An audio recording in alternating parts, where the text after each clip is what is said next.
বিসমিল্লাহির রহমানির রহিম। পরম করুণাময় ও অসীম দয়ালু আল্লাহর নামে শুরু।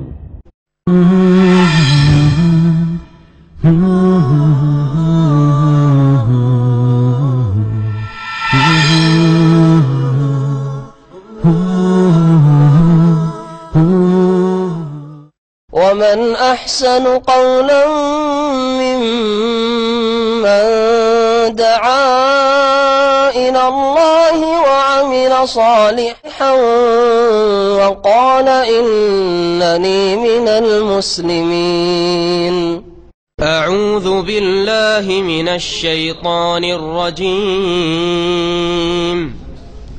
قالوا إن يسرق فقد سرق أخ له من قبل فأسرها يوسف في نفسه ولم يبدها لهم قال أنتم شر مكانا والله أعلم بما تصفون. قالوا يا أيها العزيز إن له أبا شيخا كبيرا فخذ أحدنا مكانه إنا نراك من المحسنين. قال معاذ الله أن نأخذ إلا من وجدنا متاعنا عنده إنا إذا لظالمون. فلما استيئسوا منه خلصوا نجيا قال كبيرهم ألم تعلموا أن أباكم قد أخذ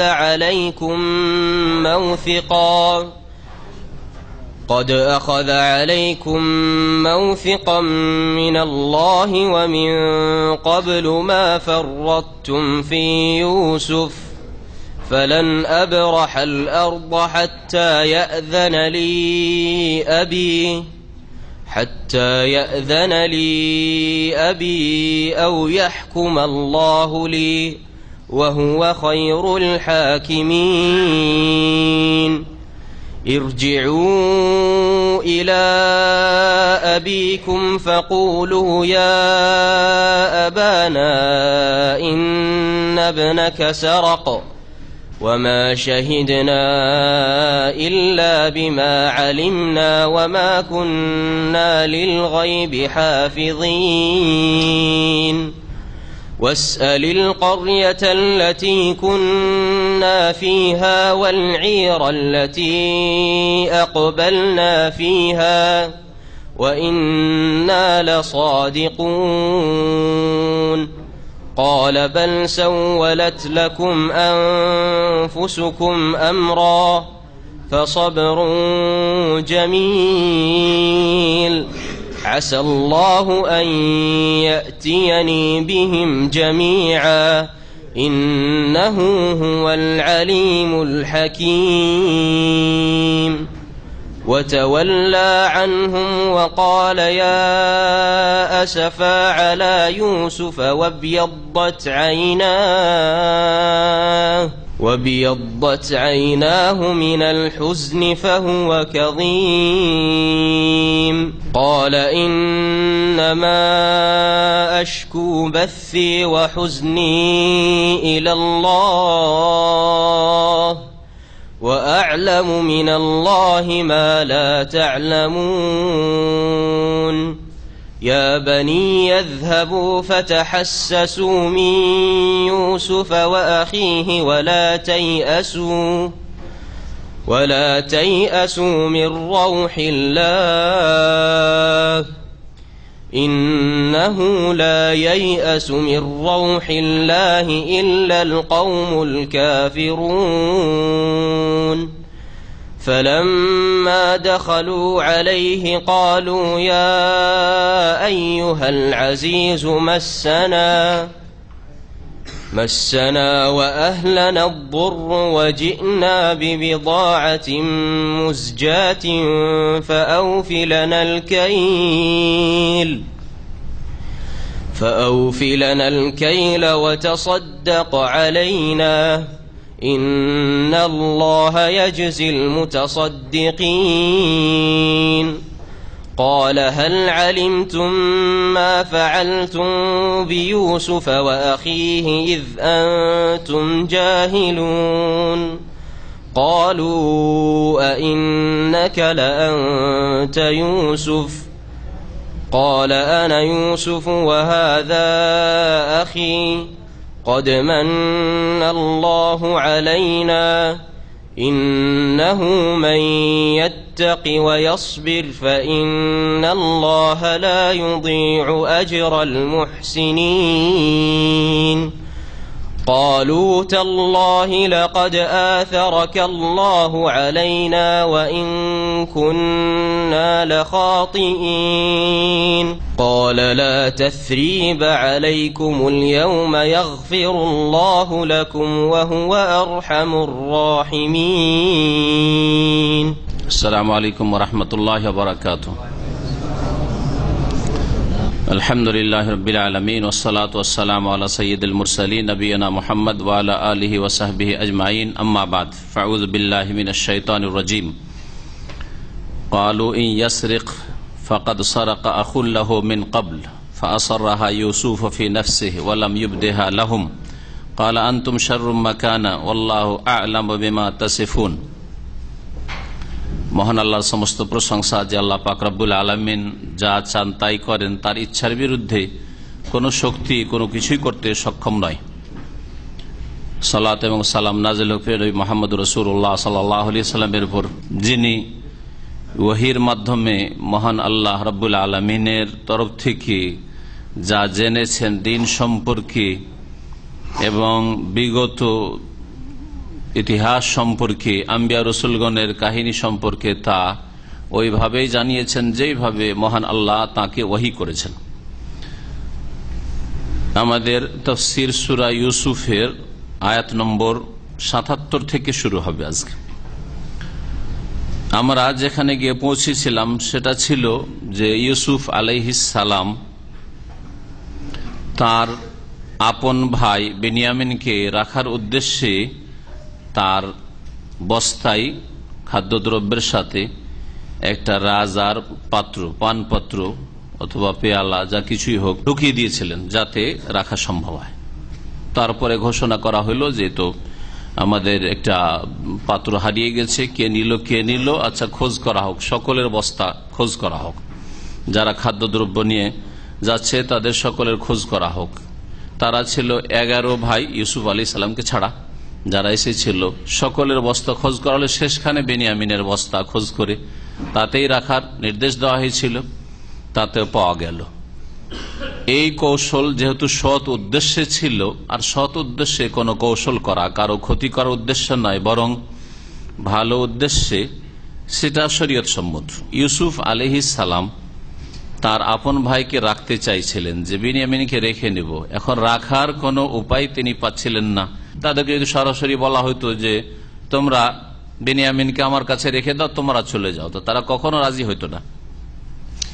এবং সেটা তারা জুলম, যদি জবরদস্তি তিনি তার শাসন ক্ষমতা দিয়ে রাখতে চাইতেন তাহলে সেটা জুলম বলে তারা গণ্য করত, যে তো অন্যায় করা হলো আমাদের সাথে, এরকম আমাদের এক ভাইকে জবরদস্তি নির্দোষী মানুষকে রেখে নেওয়া হলো।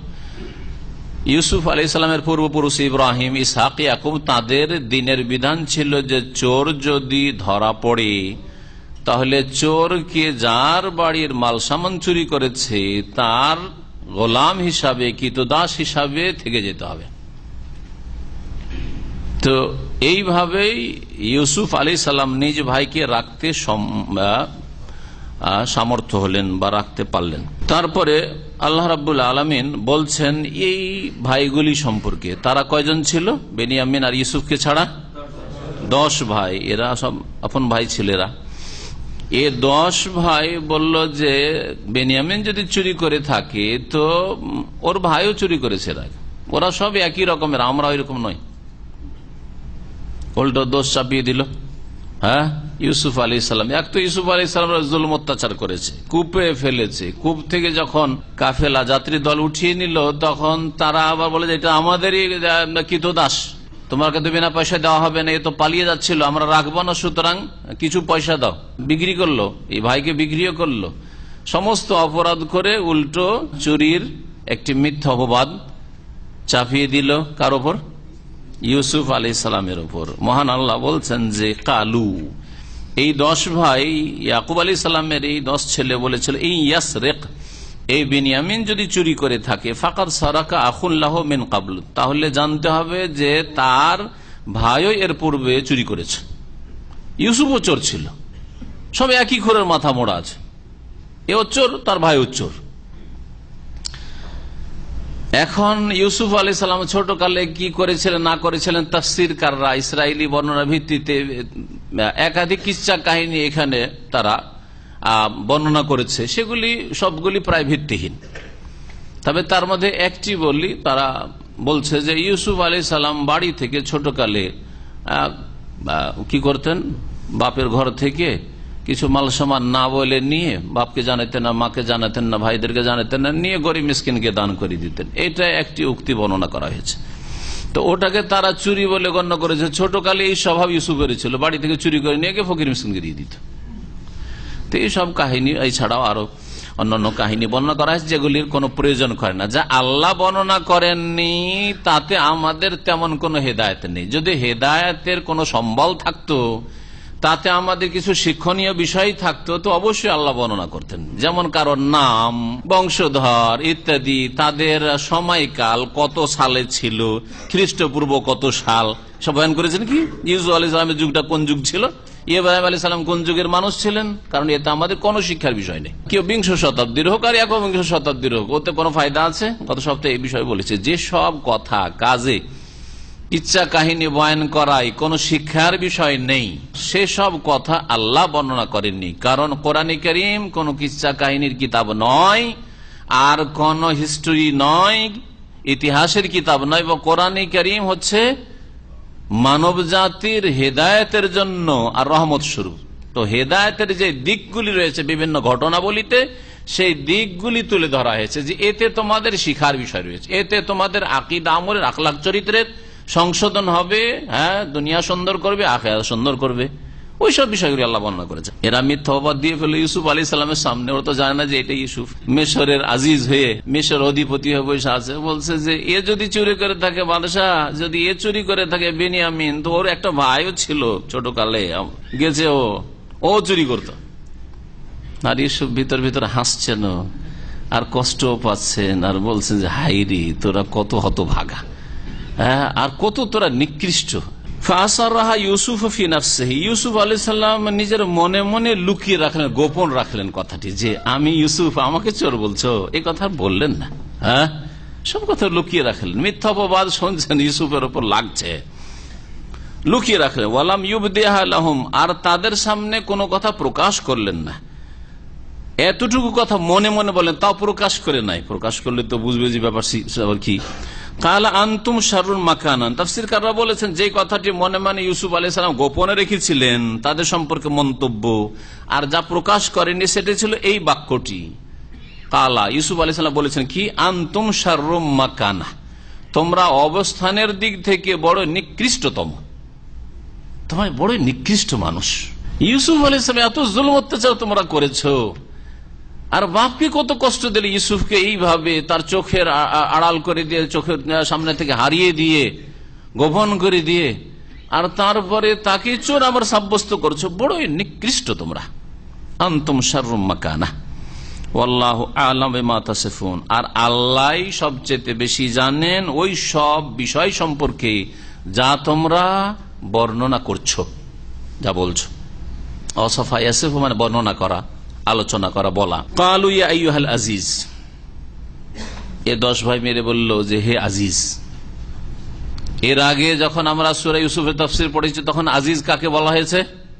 জুলাইখার স্বামীকে আজিজ বলা হয়েছে। কালাত ইমরাতুল আজিজে, আজিজের স্ত্রী ইমরাতুল আজিজ। তাহলে ও আজিজ কোন আজিজ ছিল? যে জুলাইখার স্বামী, তাই না?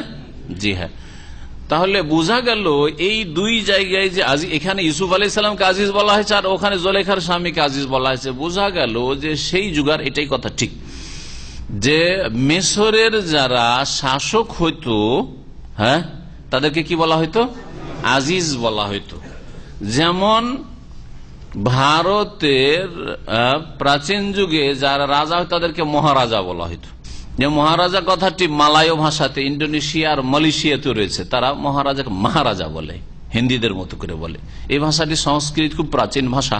এইসব দেশগুলি, যেই সব দেশের ভাষার উপর সংস্কৃতের প্রভাব রয়েছে, যেমন বাংলায়, হিন্দি, তারপর দক্ষিণ ভারতের ভাষা কেরালা, তারপরে তামিল ভাষা, তেলেগু ইত্যাদি, তারপরে ইন্দোনেশিয়া, মালয়েশিয়ার ভাষা, এসব ভাষার উপর সংস্কৃতের প্রভাব রয়েছে। কারণ এসব ভাষাগুলির মূল উৎস হচ্ছে সংস্কৃত, সংস্কৃত থেকে ভাষাগুলি বেরিয়েছে। এই 10 ভাই মিলে ইয়া আইয়ুহাল আজিজ বলল, হে আজিজ। কাকে সম্বোধন করলো? ইউসুফ আলাইহিস সালামকে। হে মিশরের শাসক, ইন্না লাহু আবান শাইখান কাবীরা, আমরা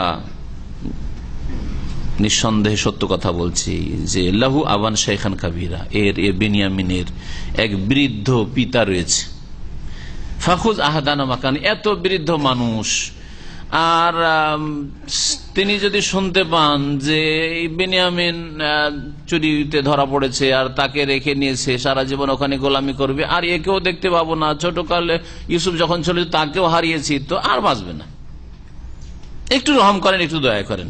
ফাখুজ আহাদানা মাকানা, সুতরাং আমাদের একজনকে নিয়ে নেন, আপনি গ্রহণ করেন, মাকানা ওর জায়গায়, ওর বদলে ওকে ছেড়ে দেন, আর আমাদের একজনকে আপনি গোলাম বানিয়ে নেন। ঠিক আছে, আমাদের ভাই চুরি করেছে তো ওকে ছেড়ে দেন, আর আমাদের একজনকে নিয়ে নেন 10 জনের মধ্যে।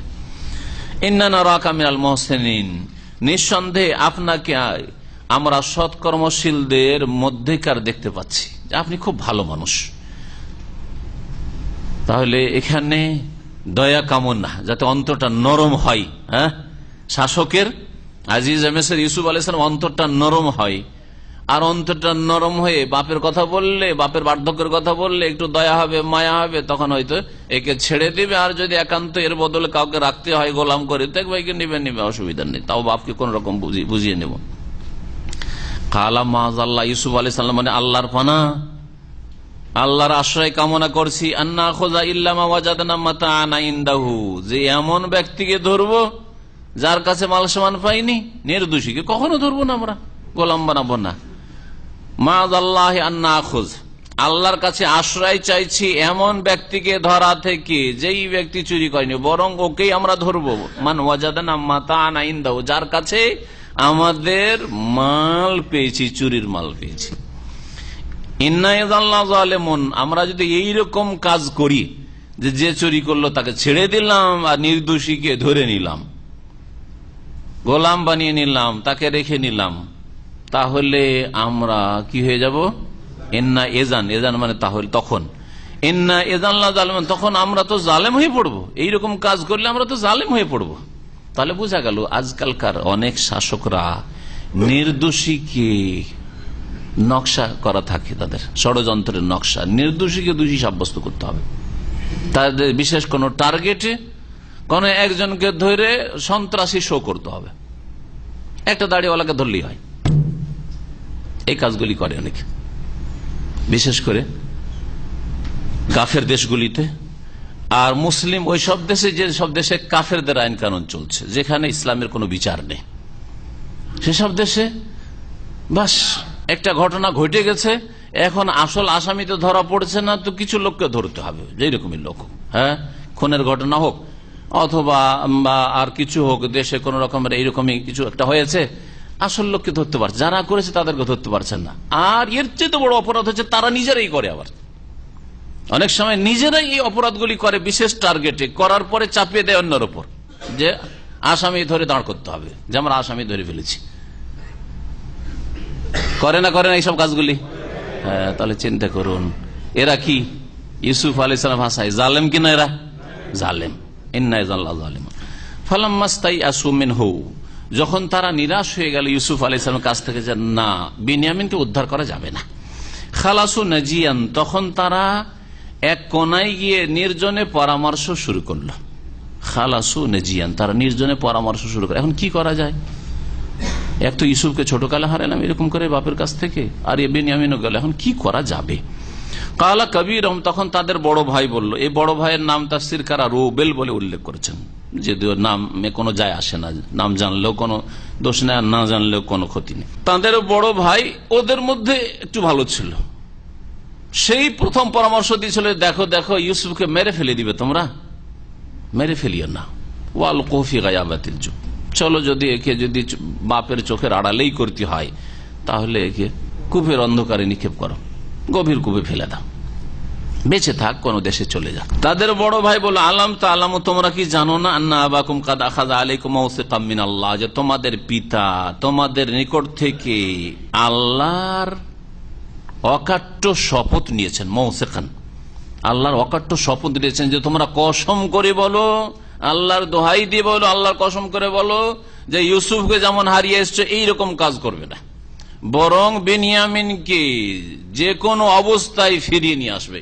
ইল্লা ইউহাতা বিকুম, তবে তোমাদের সবগুলিকে যদি শেষ করে দেয় তো সেটা আলাদা কথা, তখন তোমরা নিরুপায়। এর আগে এসছে না তাফসীরে বা কোরআনে কারিমে, ওয়ামিন ক্বাবলু মা ফাররাতুম ফি ইউসুফ, আর এর পূর্বের ঘটনায় তোমরা একটু স্মরণ করো, এর পূর্বে তোমরা যে ইউসুফ আলাইহিস সালাম সম্পর্কে যে ত্রুটি করেছো, যে ব্যর্থতার প্রমাণ দিয়েছো, যে অন্যায় কাজ করেছো, ফাররাত তাফরিত মানে ত্রুটি করা, অপরাধ করা। ফালান আবরাহাল আরদা, সুতরাং আমি এই মিশরের ভূমি থেকে একটু নড়ব না। ফালান আবরাহা, মা বারেহা আফালে নাকেসা যে 17টি রয়েছে তার একটি, মা বারেহা মানে কোন জায়গায় অটল থাকা, অনড় থাকা। ফালান আবরাহাল আরদা, মিশরের ভূমি থেকে আমি নড়ব না অতক্ষণ পর্যন্ত, হাত্তা ইয়াজান আলী আবি, যতক্ষণ পর্যন্ত আমার পিতা আব্বা ইয়াকুব আলাইহিস সালাম আমাকে অনুমতি না দিবেন। যদি আব্বা রাজি হয়ে যান, ভাইকে ছাড়াইতে পারলাম না, আব্বা রাজি হয়ে যান যে যাক যাক গেছে গেছে বেনিয়ামিন, তুমি ফিরে আসো কমপক্ষে, এই অনুমতি যদি না পাই তো আমি যাবই না, সারা জীবনটা এখানেই থেকে যাব। আও ইয়াহকুম আল্লাহু লি, অথবা আল্লাহ কোন আমার জন্য চূড়ান্ত ফয়সালা করবেন, তাহলে যাব। চূড়ান্ত ফয়সালা কি, যে আমি এই ভাইকে কোন রকমের উদ্ধার করে নিয়ে যেতে পারবো, সে বাদশাকে রাজি করে হোক, অথবা যে কোনো ক্ষমতা আর বল প্রয়োগ করে হোক, যে কোনো কৌশলে হোক, যদি আমি উদ্ধার করতে পারি বিনিয়ামিনকে, এটা আল্লাহর ফয়সালা। হয় বাপ অনুমতি দিবেন, খালি হাতে ফিরে যাও, ভাইকে নিতে পারলাম না, রাজি হয়ে যে আসো তুমি ফিরে আসো, আর না হলে এই ভাইকে উদ্ধার করে নিয়েই যাব, না হলে যাব না। ওয়াহুয়া খায়রুল হাকিমিন, আল্লাহ হচ্ছেন সর্বোত্তম ফয়সালাকারী। ইরজিউ ইলা আবিকুম, তোমরা তোমাদের পিতার কাছে ফিরে যাও, আমি যাব না। বাকি তাহলে কয় ভাইকে বলছে?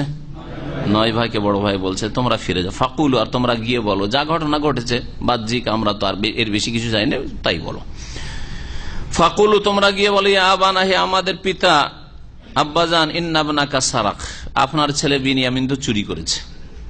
ওমা শাহিদনা ইল্লা বিমা আলামনা, আমরা যা বাহ্যিক জেনেছি তাছাড়া এর বেশি কিছু প্রত্যক্ষ করিনি। আসলে চুরি করেছে কি করেনি, কি আর কিছু হয়েছে তা বলতে পারবো না, কিন্তু চুরির মাল তার বস্তায় মাল সামানের সাথে ধরা পড়েছে।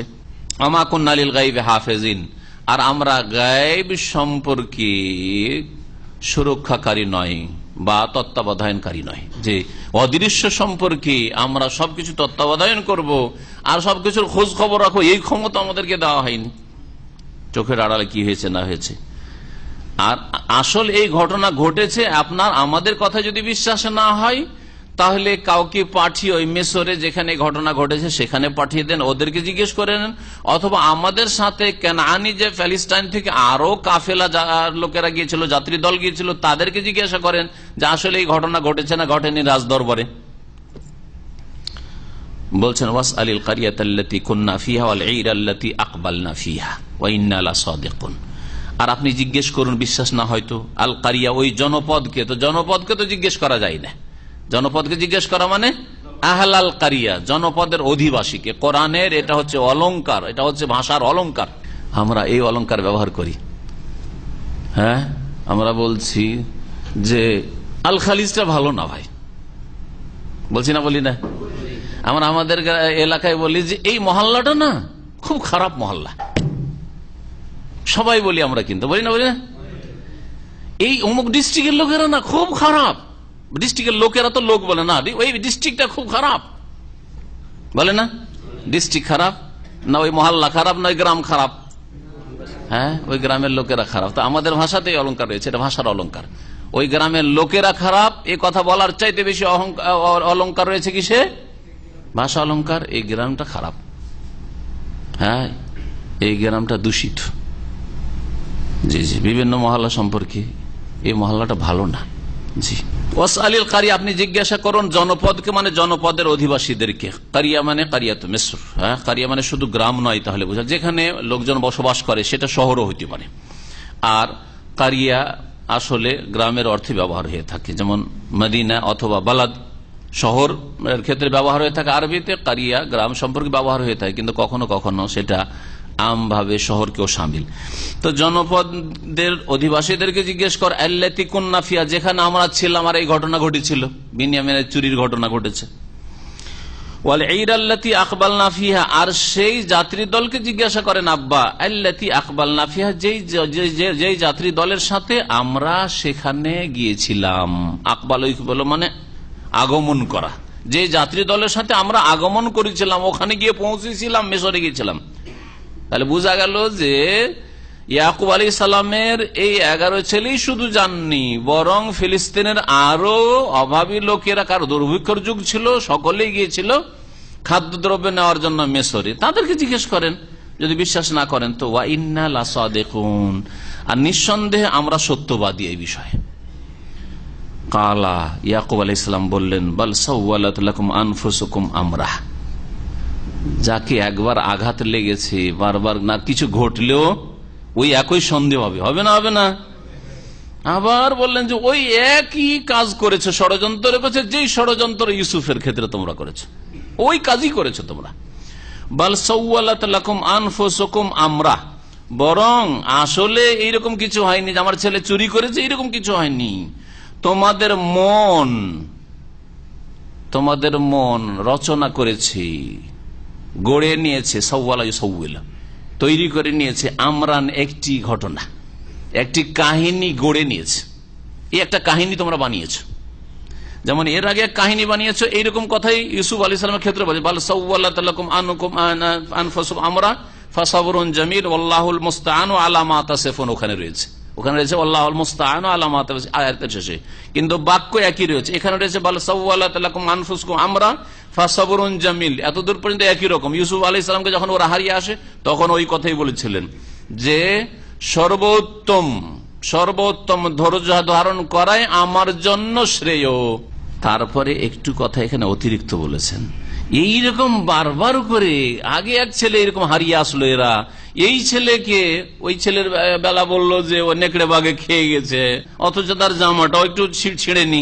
আর এই ছেলে বলছে চুরি করেছে, অথচ আমার ছেলেরা কখনো কেউ চোর নয়, জীবনে কোনোদিন প্রমাণ পায়নি। এইটাও তোমরা এই নীল নকশা তৈরি করেছ। আল্লাহ পাকের কাছে আশা ব্যক্ত করছেন, আসাল্লাহু আন ইয়াতিয়ানি বিহিম জামিয়া, হতে পারে যে আল্লাহ তাদের সকলকে আমার কাছে নিয়ে আসবেন, হতে পারে, অসম্ভব কিছু নয়। আসাল্লাহ, খুব শিগগির, অচিরেই আল্লাহ পাক রব্বুল আলামিন তাদের সকলকে আমার কাছে নিয়ে আসবেন। আসাল্লাহু ইয়াতিয়ানি বিহিম জামিয়া ইন্নাহু হুয়াল আলিমুল হাকিম, নিঃসন্দেহে তিনি সর্বজ্ঞ, সবকিছু জানেন যে ইউসুফের কি হয়েছে আর বেনিয়ামিনের কি হয়েছে। আল হাকিম, এবং যা কিছু আল্লাহ করেছেন তাতে আল্লাহর হিকমত রয়েছে, রহস্য রয়েছে, প্রজ্ঞা রয়েছে। কোন উদ্দেশ্যবিহীন আল্লাহ এরকম কিছু করেন নাই। আল্লাহর প্রত্যেকটি কাজ অপ্রীতিকর হলেও আমার জন্য অপ্রীতিকর যে আমার ছেলে আমার থেকে পৃথক দীর্ঘকাল ধরে, কিন্তু তাতে কি রয়েছে? হিকমত রয়েছে। আল্লাহ আলিম, আল্লাহ হাকিম। আল্লাহ সম্পর্কে সব সময় সুধারণা রাখবেন। যত সুন্দর আপনার ধারণা হবে, তত সুন্দর আপনার জীবনের রেজাল্ট, ফলাফল হবে। সবসময় মনে রাখবেন। দীর্ঘদিন দোয়া করছেন, পান না যেটা আশা করছিলেন, তার উল্টোটা কিছু পেলেন, আপনি ভাগ্যে জুটলো, আপনি খুশি হন, আল্লাহ সম্পর্কে ভালো ধারণা রাখেন, দেখবেন যে ইন্না মা'আল উসরি ইউসরা, অবশ্যই আল্লাহ আপনার আশা পূরণ করবেন। সেটা দিয়ে না হলেও তার চেয়ে উত্তম বিকল্প দিয়ে আল্লাহ রাব্বুল আলামিন আপনার মনের আশা পূরণ করে দেবেন। আল্লাহ সম্পর্কে সব সময় হুসনে জান রাখবেন, ভালো ধারণা, সুয়ে জান রাখবেন না, খারাপ ধারণা রাখবেন না।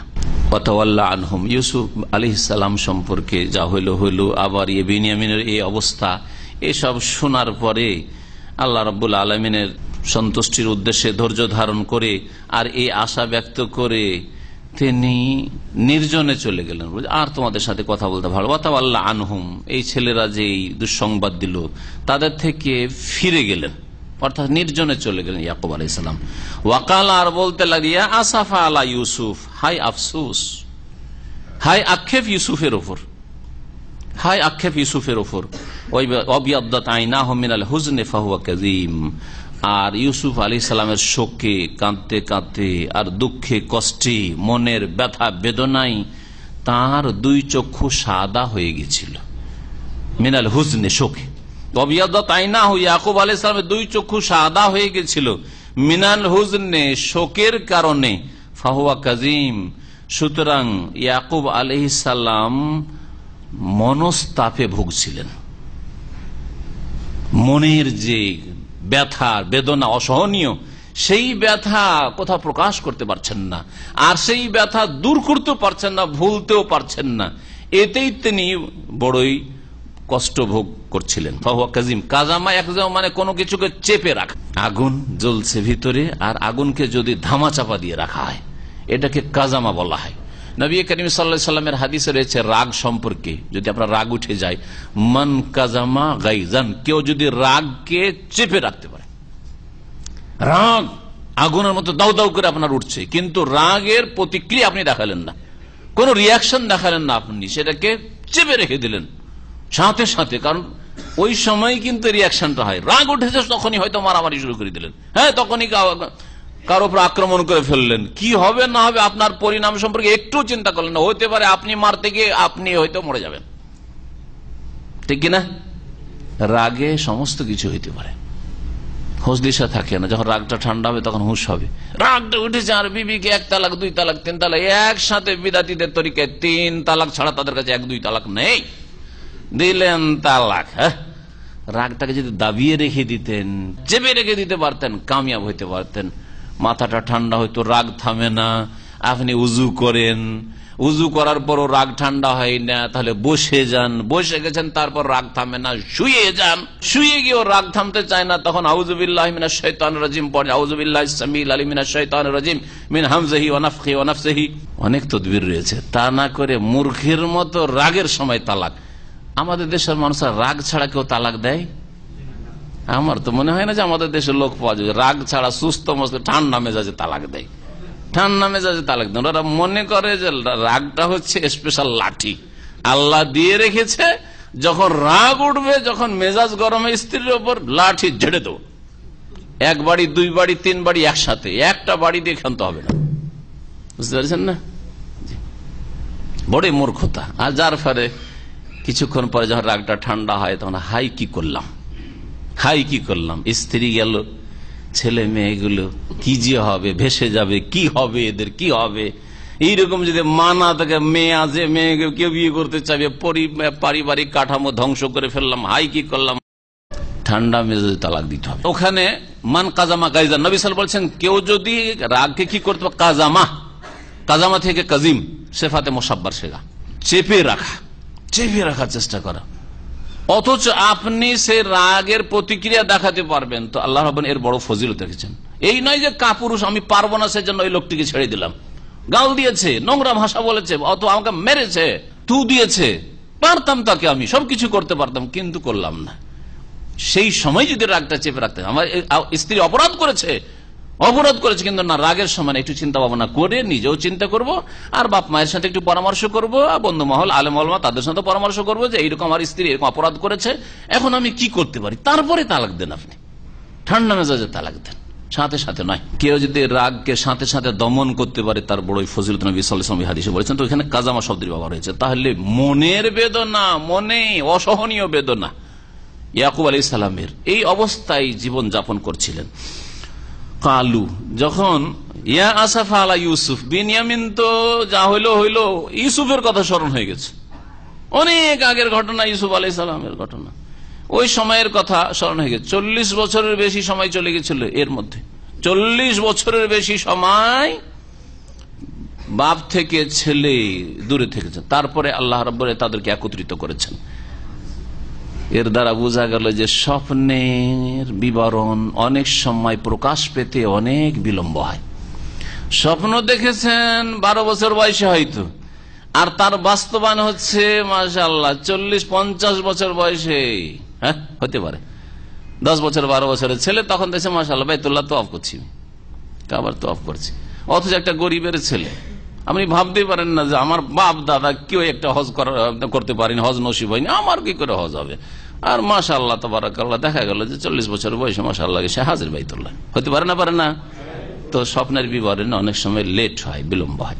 যখন এইরকম আফসোস করছিলেন ইয়াকুব আলাইহিস সালাম, তখন তার ছেলেরা বলছে তাল্লাহি, তাল্লাহি তা কসমের জন্য, আল্লাহর কসম, তাফতাউ তাযকুরু ইউসুফ, সর্বদা আপনি ইউসুফকে স্মরণ করতে থাকবেন। মা ফাতিহা একটি শব্দ রয়েছে, সেটা ফেল নাকিস, তো মা লাগিয়ে দিলে তখন নায়ের অর্থ হয়ে যায় মা ফাতিহা। আর তাফতাউ তাযকুরু সর্বদা, সর্বদার অর্থ তাফতাউ তাযকুরু ইউসুফ, আপনি মনে হচ্ছে ইউসুফকে সারা জীবন স্মরণ করতে থাকবেন। ভুললেন না ইউসুফকে, এত যুগ হয়ে গেল তারপর ইউসুফের কথা ভুলতে পারেন না আপনি? কি বারবার করে ওই পুরাতন শোকের কথা মনে করছেন? হাত্তা তাকুনা হারাদান, মনে হচ্ছে যে আপনি মুমূর্ষু অবস্থায় পৌঁছে যাবেন। সবসময় আপনি ইউসুফকে স্মরণ করতে থাকবেন, হাত্তা তাকুনা হারাদান, এমনকি আপনি মুমূর্ষু হয়ে পড়বেন, তারপরেও আপনি ইউসুফের কথা বলবেন না। এর নতিজায়, এর ফলাফল, শোকের ফলাফলে আপনি কখন মুমূর্ষু হয়ে পড়বেন। আও তাকুনা মিনাল হালিকিন, অথবা আপনি মৃত্যুবরণ করবেন। কখন ইউসুফের জন্য এরকম আক্ষেপ করতে করতে মরেই যাবেন হয়তো। ছেলেরা এইভাবে বাপকে বুঝাচ্ছে, অথচ ছেলেরা হলো অপরাধী। কালা, তখন ইয়াকুব আলাইহিস সালাম বলছে ইন্নামা আশকু বাসি ওয়া হুজনি ইলাল্লাহ, আমি অভিযোগ করছি। শাকা ইয়াশকু মানে শিকায়ত করা, কমপ্লেন করা, অভিযোগ করা, এটা শাব্দিক অর্থ। ভাব অর্থে কেউ আমি নিবেদন করছি বলেছে, কিন্তু শাকুয়া মানে হচ্ছে, শাকুয়া মানে কি? শিকায়ত করা, কমপ্লেন করা, অভিযোগ করা। আমি অভিযোগ করছি বাসি, আমার দুঃখ এবং আমার শোকের, আমার যে দুঃখ আর শোক যে অন্তরে ভরপুর হয়ে গেছে, এক ছেলে হারালো আর এক ছেলে গেল, এই শোকের অভিযোগ জানাচ্ছি কোন মানুষকে, মখলুককে নয়, ইলাল্লাহ, আল্লাহর নিকটে। আল্লাহ সহ আল্লাহর কাছে নিবেদন করছি আমার শোক আর দুঃখের। ওয়া আ'লামু মিনাল্লাহি মা লা তা'লামুন, আর আমি আল্লাহর তরফ থেকে এমন কিছু জানতে পারি যা তোমরা জানো না, কারণ আমার কাছে ওহী আসে, আমি আল্লাহর নবী, আমার কাছে ওহী আসে। সুতরাং ওহীর মাধ্যমেও আমি অনেক কিছু জানতে পারি যেটা তোমরা জানতে পারো না। সুতরাং আমি নিরাশ হব না, আল্লাহর রহমত থেকে আমি নিরাশ হব না যে আমার 2 ছেলে আমার হাত ছাড়া হয়ে যাবে, এটা হবে না। ইয়া বানিয়া, হে আমার সন্তানরা, ইযহাবু, তোমরা যাও যাও, ফাতাহাসসাসু মিন ইউসুফ ওয়া আখিহি, আর তোমরা সন্ধান চালাও ইউসুফের আর তার ভাই বিনিয়ামিনের। শুধু এই কথা বললেন না যে যাও যাও বেনিয়ামিন, যা আবার ফিরে যাও, বেনিয়ামিনকে হয়তো ছাড়বে বা বেনিয়ামিনকে হয়তো পাবো, এই কথা বললেন না। 40 বছর আগে, তারও বেশি সময় হয়ে গেছে, যা ইউসুফকেও খোঁজ করা আছে, কোথাও ইউসুফ আছে, বেনিয়ামিন যেমন আছে ইউসুফ আছে, যাও খোঁজ করো, তোমরা খোঁজ করো। ওয়ালা তাইআসু মির রাউহিল্লাহ, আল্লাহর করুণা থেকে তোমরা নিরাশ হইও না।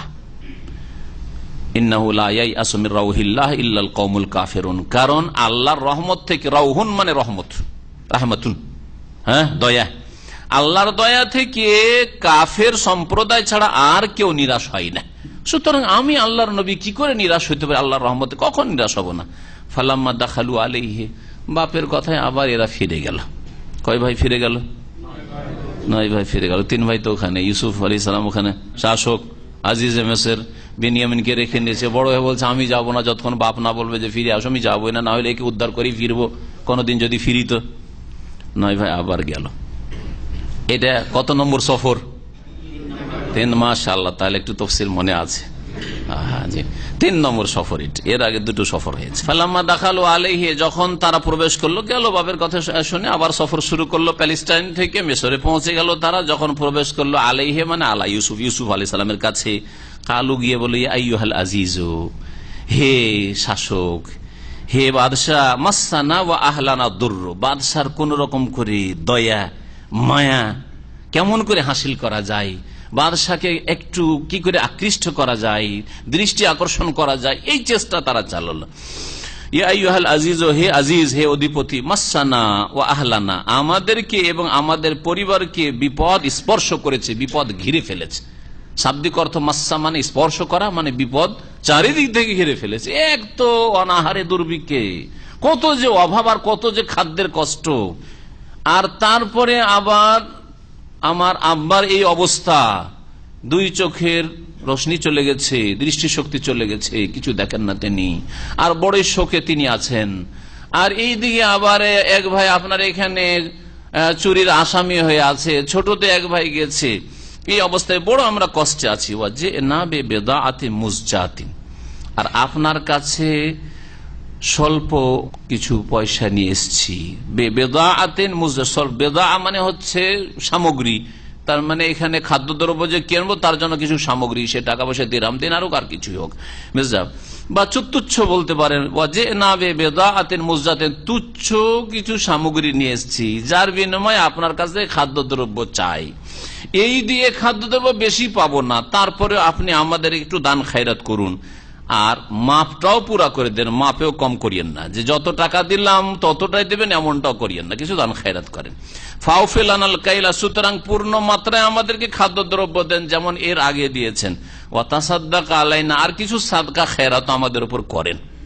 সাদকা চাইলেন, তাহলে বোঝা গেল যে অভাবী কেউ যদি হয়, আর রিজিকের ব্যবস্থা না থাকে, চিকিৎসার ব্যবস্থা না থাকে, এইরকম যদি অসহায় কেউ হয়, তাহলে সাদকা চাইতে পারে, দান খায়রাত চাওয়া জায়েজ। ভিক্ষা করা হারাম নয় সবসময়, ভিক্ষা করা বা কারো সাদকা যাকাত চাওয়া হারাম নয় সবসময়। যেমন আমাদের দেশের লোকেরা মনে করে চুরি করা অত হারাম মনে করে, বেইমানি করে হারাম খাচ্ছে, হ্যাঁ, সুদ ঘুষ খাচ্ছে, অত হারাম মনে করে, যত হারাম মনে করে ভিক্ষা করাকে। এটা মূর্খামি। ভিক্ষা করা প্রয়োজনে জায়েজ, যদিও কাজটা ভালো কাজ নয় খুব, হ্যাঁ, ঘৃণিত কাজ। আর বিশেষ করে যদি সে নিজের অভাব নিজেই দূর করতে পারে, তাহলে কখনো ভিক্ষা করা জায়েজ না, তখন জায়েজ নাই। কিন্তু না, অসহায়, অক্ষম, অথবা যতটা তার প্রয়োজন ততটা নিজে একা কামাই করে জুটাতে পারছে না, তার লাগবে হয়তো 2 লাখ টাকা অপারেশনে, আর তার কাছে অপারেশনের পয়সা নেই বা চিকিৎসার পয়সা নেই, তার কাছে পেটের কোন রকম খাবার, পরিবার সংসার চালাবার মতো পয়সা আছে, তাহলে জায়েজ, চাওয়া জায়েজ, সাদকা যাকাত চাওয়া জায়েজ রয়েছে। ওয়া তাসাদ্দাক আলাইনা, এবং আমাদের সাদকা করুন। যারা সাদকা চাইলেন তারা কার বংশের লোক ছিলেন? ইব্রাহিম আলাইহিস সালামের বংশের, হ্যাঁ, ইয়াকুব আলাইহিস সালামের বংশের, ইসহাকের বংশের, নবী বংশের লোক, ঠিক কিনা? তার নবী বংশের জন্য যে যাকাত সাদকা হারাম থাকে, এটা কেমন কথা হইল আবার? তাহলে এর উত্তর কি দিবেন? কেউ যদি সংশয় পেশ করে যে সাদকা চাইছে এরা, অথচ নবীর বংশের জন্য সাদকা হারাম। আগের নবীর ক্ষেত্রে এই বিধান ছিল না। এই আয়াত দ্বারা, এই আয়াতকে নবী করিম সাল্লাল্লাহু আলাইহি সাল্লাম ওই হাদিসের সাথে মিলান। নবী সাল্লাল্লাহু বলছেন, ইন্না আলো মুহাম্মাদিন, আমরা হচ্ছি মোহাম্মদ পরিবার, মোহাম্মদ সাল্লাল্লাহু আলাইহি পরিবার। হাসান হোসেনকে এদেরকে সম্বোধন করে, ফাতেমাকে এদেরকে সম্বোধন করে বলছেন যে আমরা হচ্ছে মোহাম্মদ পরিবার। লা তাহিল্লু লানা সাদাকাতু, সাদকা আমাদের জন্য হালাল নয়, যাকাত ফিতরা এসব আমাদের জন্য হালাল নয়, হারাম। জি, তার নবী করিম সাল্লাল্লাহু আলাইহি ওয়াসাল্লামের আলে বাইতের জন্য, বংশের লোকের জন্য এখনো কেউ যদি প্রমাণ করতে পারে, যারা আওলাদের রাসূল দাবি করছে, ওদের খোঁজ নিয়ে দেখেন যে ভালো লোকের খোঁজ কর, খবরদার কোন সাদকা ফিতরা খাবে না তুমি। অথচ ওর অধিকাংশ মিথ্যুক। ওদেরকে বলেন যে প্রমাণ দাও তো দেখি, কোথা থেকে তোমার প্রমাণ রয়েছে? আরবরা যেমন বংশ পরম্পরা, তাদের সিলসিলায় সাজারায় নাসাব, সিলসিলায় নাসাব তাদের জানা রয়েছে, আর সবার জানা রয়েছে, শুধু তাদের বংশে জানা নাই, সরকারেরও জানা আছে যে এরা অমুক বংশের লোক। জি হ্যাঁ, আমাদের দেশে আছে। দাদার নাম অনেকে বলতে পারবেন না, অনেকে আছে দাদার নাম জিজ্ঞেস হিমশিম খায়, হ্যাঁ, অনেক চিন্তা করে বলে। দাদার বাপের নাম তো প্রায় লোকই জানেন না। এখানে এমন কি আছেন যে 7 পিঢ়ি পর্যন্ত বলতে পারবে? মাশাআল্লাহ, তাবারাকাল্লাহ। কয়টা বলতে পারে? 7টা না তার বেশি? 7টা 8টা, মাশাআল্লাহ। আমার ছেলে মেয়েদেরকে 7-8টা মুখস্থ করে দিয়েছি। যতটুকু আমি জানতাম আমার দাদাদের থেকে, যাদেরকে পেয়েছি ওদের কাছ থেকে জেনে, আর ওদের জানার কোনো উৎস নেই। আমার দাদাদের কাছ থেকে জেনে, 2 দাদার কাছ থেকে, একজন না, কেন একজন ভুল করতে পারে, 2 জনের কাছ থেকে বিশ্বসূত্রে জেনে বংশ পরম্পরা আমার ছেলে মেয়েদেরকে এমন করে মুখস্থ করেছি যে ওরা আরবদের মতো বলতে পারে যে অমুক বিন অমুক, অমুক অমুক বিন অমুক, এইরকম করে ফলান ইবনে ফুলান, ফলান ইবনে ফুলান। নবী করিম সাল্লাল্লাহু আলাইহি ওয়াসাল্লাম বংশ পরম্পরা জানতে নির্দেশ দিয়েছেন। তাআল্লামু মিন আনসাবিকুম মা তাসিলুনা বিহি আরহামাকুম, তোমরা তোমাদের বংশ পরম্পরা শিখো, বংশের পরিচয় জানো, তাহলে কি হবে? তার মাধ্যমে তোমরা তোমাদের আত্মীয়দের সাথে সুসম্পর্ক গড়ে তুলতে পারবে। আল্লাহ রাব্বুল আলামিন বলছেন যে তারা কি বললো, ওয়াতাসাদ্দাক আলাইনা, হে বাদশাহ আপনি আমাদেরকে সাদকা করুন, ইন্নাল্লাহ ইয়াজজিল মুতাসাদ্দিকিন, আল্লাহ উত্তম প্রতিদান দেবেন সাদকাকারীদেরকে। কিছু দান খায়রাত করেন, অভাব খুব রয়েছে। তখন ইউসুফ আলাইহিস সালামের মনটা অত্যন্ত দুর্বল হয়ে পড়ল, চোখে পানি চলে আসলো, আর বরদাস্ত করতে পারলেন না, আর এই রহস্যকে লুকিয়ে রাখতে পারলেন না, কেঁদে ফেললেন আর বললেন, কালা হাল আলিমতুম মা ফাআলতুম বিইউসুফ ওয়া আখিহি ইয আনতুম জাহিলুন, আচ্ছা তোমাদের কি জানা আছে যে আচরণটা তোমরা করেছো ইউসুফের সাথে আর তার ভাইয়ের সাথে? জানা আছে কি তোমাদের? কি করেছো বলো তো তোমরা ইউসুফের সাথে আর তার ভাইয়ের সাথে? তার ভাইকে ছোটকালে একা পেয়ে কত কষ্ট দিয়েছো, বইমাতৃয় সৎ ভাই বলে কত মারধর করেছো আর জুলুম করেছো, আর ইউসুফের সাথে কত খারাপ ব্যবহার করেছো, আর কি করেছো বলো তো দেখি একটু। হ্যাঁ, তাকে বিক্রি করেছো, তাকে কূপে ফেলেছো। সংক্ষেপে শুধু বলে এতটুকু, বেশি আর কিছু বলে না, কারণ বেশি তিরস্কার তার উদ্দেশ্য ছিল না। শুধু সংক্ষেপে বললেন যে কি আচরণটা করেছো মনে আছে কি তোমরা ইউসুফ আলাইহিস সালামের সাথে, ইউসুফের সাথে আর তার ভাইয়ের সাথে? কিন্তু এটা তোমরা জেনে শুনে করনি, ইজ আনতুম জাহেলুন, যখন তোমরা অজ্ঞ ছিলে, মূর্খ ছিলে, বড় মূর্খতার পরিচয় দিয়েছে। তোমাদের যদি জ্ঞান থাকতো, দূরদর্শিতা থাকতো, আল্লাহর ভয় থাকতো, তো এরকম কাজ করতে না। তার যার মধ্যে আল্লাহর ভয় নেই, হ্যাঁ, যে পাপে লিপ্ত হয়, যে অন্যায় কাজ করে, যে জুলুম করে, সে হচ্ছে জাহেল। জাহেল মানে নিরক্ষর নাই, মাদ্রাসায় পড়েন, স্কুলে পড়েন, ক বাও লিখতে পারে না, আলিফ বাও লিখতে পারে না, একও গুনতে পারে না, দুইও গুনতে পারে না, তারপর যদি আল্লাহ ভীরু হয়, পরকাল সম্পর্কে চিন্তাশীল হয়, সে জ্ঞানী, সে জ্ঞানী, সে জাহেল নয়। জাহেল কে? পাপী হচ্ছে জাহেল, যে আল্লাহর দিন শিখলো না আর আমল করলো না, সে হচ্ছে জাহেল, সে হচ্ছে জাহেল।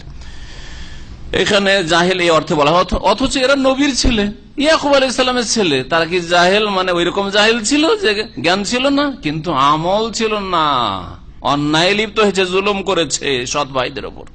কালু, তখন তাদের হুঁশ ফিরে এসছে, কল্পনা করতে পারেনি যে ইউসুফকে কূপে ফেলেছিলাম, যে ইউসুফকে 20টা দিরহামে বিক্রি করে 2 দিরহাম করে 10 ভাই ভাগ করে নিয়েছিলাম, সে মিশরের শাসক হয়ে গেছে, কল্পনা করতে পারেনি। কালু, তখন তারা বলল, আইন্নাকা লা আনতা ইউসুফ, আপনি কি ইউসুফ? আপনি কি ইউসুফ? বা যখন ছোট ভাই বলতে পারেন, আইন্নাকা লা আনতা ইউসুফ, তুমি কি ইউসুফ? তুমি ইউসুফ নাকি? কালা, তখন ইউসুফ বলছে, আনা ইউসুফ, আমি হচ্ছি ইউসুফ, আমি হচ্ছি ইউসুফ, ওয়াহাজা আখি, আর এ হচ্ছে বিনিয়ামিন, আমার ভাই, এটা হচ্ছে আমার সহোদর ভাই, এটা আপন ভাই। কাদ মান্নাল্লাহু আলাইনা, আল্লাহ আমাদের উপর ইহসান করেছেন, অনুগ্রহ করেছেন। আর শুনে রাখো, ইন্নাহু মাইয়াত্তাকি ওয়া ইয়াসবির, যে আল্লাহকে ভয় করবে, তাকওয়ার জীবন যাপন করবে, পাপ মুক্ত জীবন যাপন করবে, ওয়া ইয়াসবির, আর ধৈর্য ধারণ করবে, এই দুটো গুণ যার মধ্যে থাকবে, ফাইন্নাল্লাহা লা ইউযিউ আজরাল মুহসিনিন, তারাই হচ্ছে সৎকর্মশীল। আর সৎকর্মশীলদের পারিশ্রমিককে আল্লাহ বিনষ্ট করেন না, তাদের মেহনতকে ব্যর্থ করেন আল্লাহ রাব্বুল আলামিন, মেহনতের ফল অবশ্য দেন, তাদেরকে কখনো আল্লাহ রাব্বুল অসহায় ছেড়ে দেন না, ধ্বংস করে দেন না। সবর আর কি লাগবে? তাকওয়া। জি, দুনিয়াতে এবং আখিরাতে, এখানেও সবর এবং তাকওয়া দুটো ভালো গুণকে একত্রিত করা হয়েছে। এইরকম অন্যান্য আয়াতে রয়েছে, যেমন আরেকটি আয়াতে রয়েছে দুনিয়ার উত্তম ফলাফলের ক্ষেত্রে, ওয়াইন তাসবিরু ওয়া তাত্তাকু লা ইয়াদুররুকুম কাইদুহুম শাইআ, তোমরা যদি ধৈর্য ধারণ করো আর আল্লাহকে ভয় করো, পাপ মুক্ত থাকো, তাহলে লা ইয়াদুররুকুম কাইদুহুম, তাদের ষড়যন্ত্র, তোমার দুশমনদের ষড়যন্ত্র কোনো ক্ষতি করতে পারবে না, কোনো ক্ষতি করতে পারবে না। দুনিয়ারও ফায়দা রয়েছে, ধৈর্য ধারণ করে, ধৈর্য হারা হয়ে যান। একজনকে কষ্ট দিচ্ছে, সাথে সাথে রিয়াকশন, আর সে আমাকে গাল দিয়েছে, আমিও গাল দেবো, সে আমাকে মেরেছে, আমার ছেলেকে মেরেছে, আমিও তার ছেলেকে মারবো, তাকে মারবো, এইরকম করিয়েন না, তাহলে তো সবর করলেন না আপনি। ধৈর্য ধারণ করেন, হ্যাঁ, আজকের মাজলুম কালকে সম্মানিত হবে, নির্যাতিত অসহায় ছিলেন আপনি, কালকে আল্লাহ রাব্বুল আলামিন আপনাকে সম্মানিত করবেন, আর ওই জালেমকে লাঞ্ছিত অপদস্থ করবেন। আর পারিবারিক ক্ষেত্রে, সামাজিক ক্ষেত্রে মাত্র 10 বছরের মধ্যে সমাজের আর পরিবারের চিত্র পাল্টে যায়। এইরকম 10 বছর আগে এক ঘরে করে কত জুলম অত্যাচার করেছে, কারণ তার বংশধর নেই, গ্রাম অঞ্চলে এইসব জুলম অত্যাচার হয়ে থাকে, সামাজিক ভাবে অথবা পারিবারিক ভাবে জুলম অত্যাচার করেছে। 10 বছর পরে যারা জালেম অধিপতি ছিল, গ্রামের সমাজপতি, অধিপতি আর ওই মাতাব্বরগুলি ছিল, তারা লাঞ্ছিত অপদস্থ হয়েছে। কার যে কি দুর্দশার শেষ নেই, আর্থিক অভাব আর শারীরিক দিক থেকে আর কত যে বালা মুসিবত। আর যাদের উপরে জুলম অত্যাচার চালাতো 10 বছর 15 বছর আগে, তাদের ছেলেরা মাশাআল্লাহ বড় হয়েছে, তারা সম্মানিত হয়েছে, তারা অনেক বড় হয়ে গেছে, তাদের সামনে জি হুজুর করছে ওই গ্রামের জালেম গুলো। হয় না? হয় না? জি হ্যাঁ, জি হয়, অবশ্যই হয়। ওয়াইন তাসবিরু ওয়া তাত্তাকু লা ইয়াদুররুকুম কাইদুহুম শাইআ। ইউসুফ আলাইহিস সালামের ঘটনাতে তাই হয়েছে। বলছেন ইন্নাহু মাইয়াত্তাকু, শুনে রাখো যে আল্লাহকে ভয় করবে আর ধৈর্য ধারণ করবে, ফাইন্নাল্লাহা লা ইউযিউ আজরাল মুহসিনিন, সৎকর্মশীলদের পারিশ্রমিককে আল্লাহ বিনষ্ট করেন না। কালু, তখন এই ভাইয়েরা 10 জন বলল, তাল্লাহি, আল্লাহর কসম, লাকাদ আসারাকাল্লাহু আলাইনা, আমাদের উপর আল্লাহ আপনাকে প্রাধান্য দিয়েছেন, অগ্রাধিকার দিয়েছেন, মর্যাদা দান করেছেন। আসারা ইউসের ইসারান বা ফেল থেকে মানে মর্যাদা দান করা, মর্যাদা দান করেছেন, প্রাধান্য দেওয়া, অগ্রাধিকার দেওয়া। ওয়ায়ুসিরুনা আলা আনফুসিহিম ওয়ালাউ কানা বিহিম খাসাসা, আল্লাহ রাব্বুল আলামিন সূরা হাশরে বলেছেন যে ওয়ায়ুসিরুনা আলা আনফুসিহিম, তারা নিজেদের উপর অন্যকে অগ্রাধিকার দিয়ে থাকে, ওয়ালাউ কানা বিহিম খাসাসা, যদিও তারা ক্ষুধার্ত থাকে। নিজে না খেয়ে সাহাবায়ে কেরামদের প্রশংসায়, আনসারদের প্রশংসায়, আবু তালহা আর আবু তালহার পরিবারের প্রশংসায় আয়াত নাযিল হয়েছিল।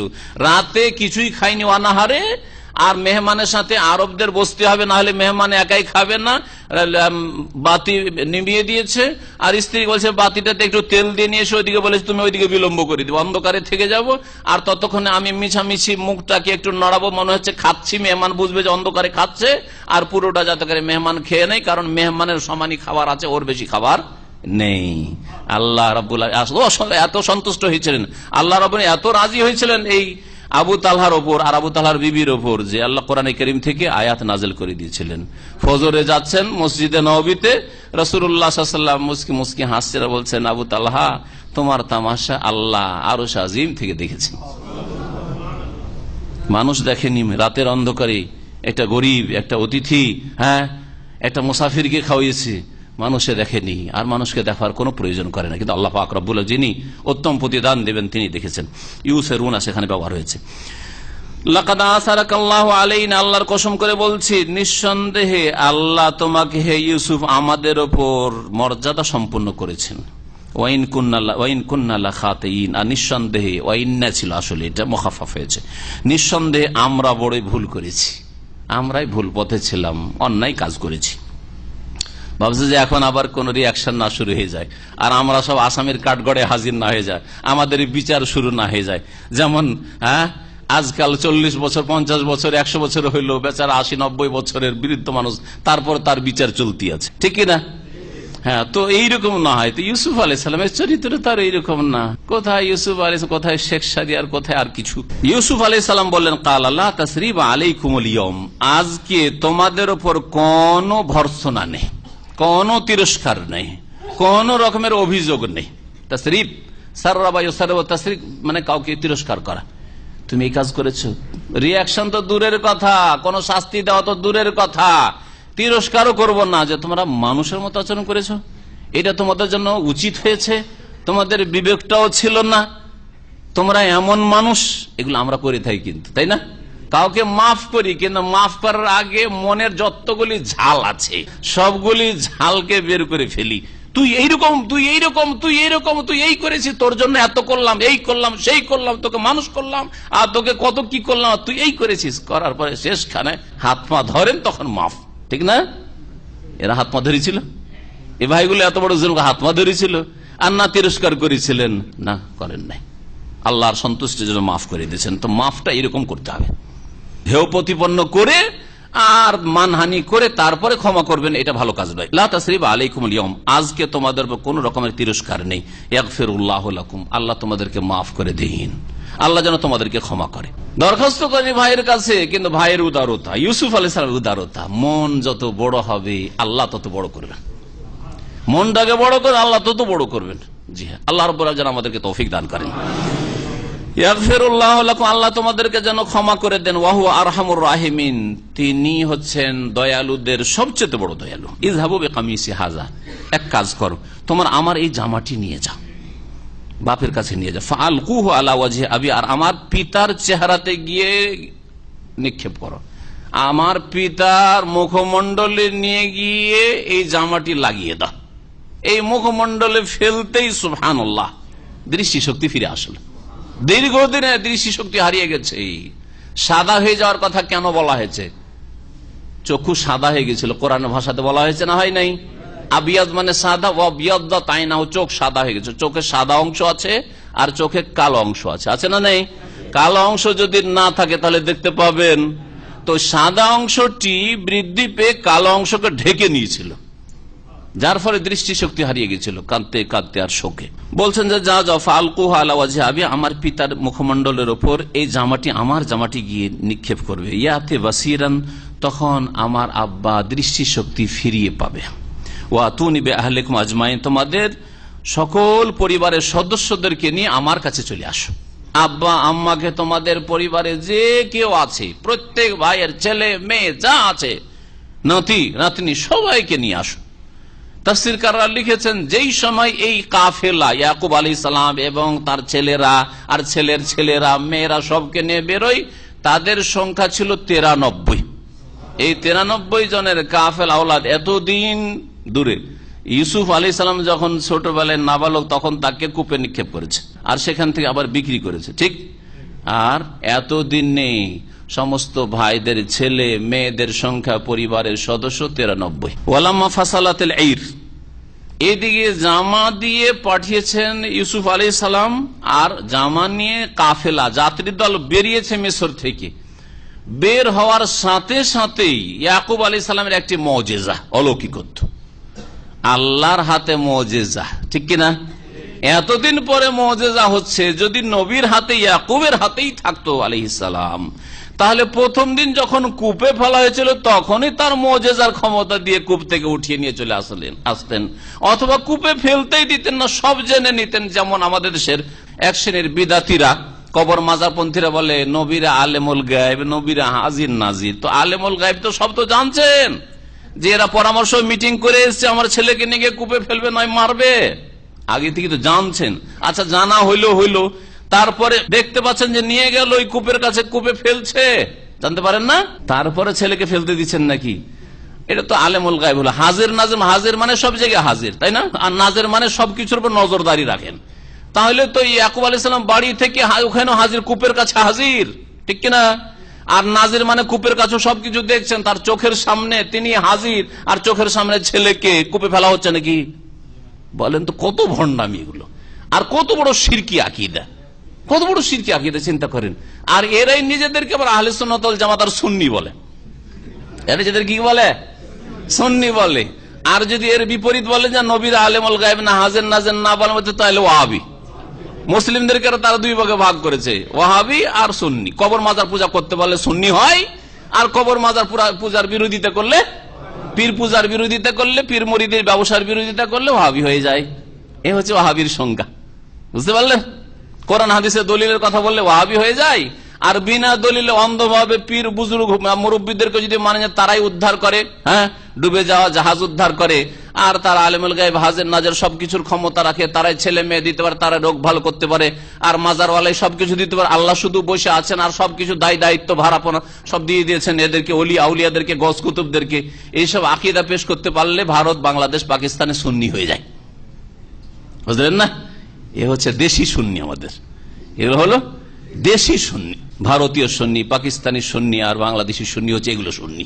আল্লাহ সব সুন্নিদের অনিষ্ট থেকে হেফাজত করেন, যারা আহলে সুন্নতের নামে আর সুন্নি হওয়ার নামে শিরক আর কুফরির ধর্ম প্রচার করে থাকে। ওয়ালাম্মা ফাসালাতিল ঈর, আল্লাহ পাক রব্বুল বলছেন যখন যাত্রী দল বের হলো মিশর থেকে, কালা আবুহুম, তখন এই ছেলেদের পিতা কে?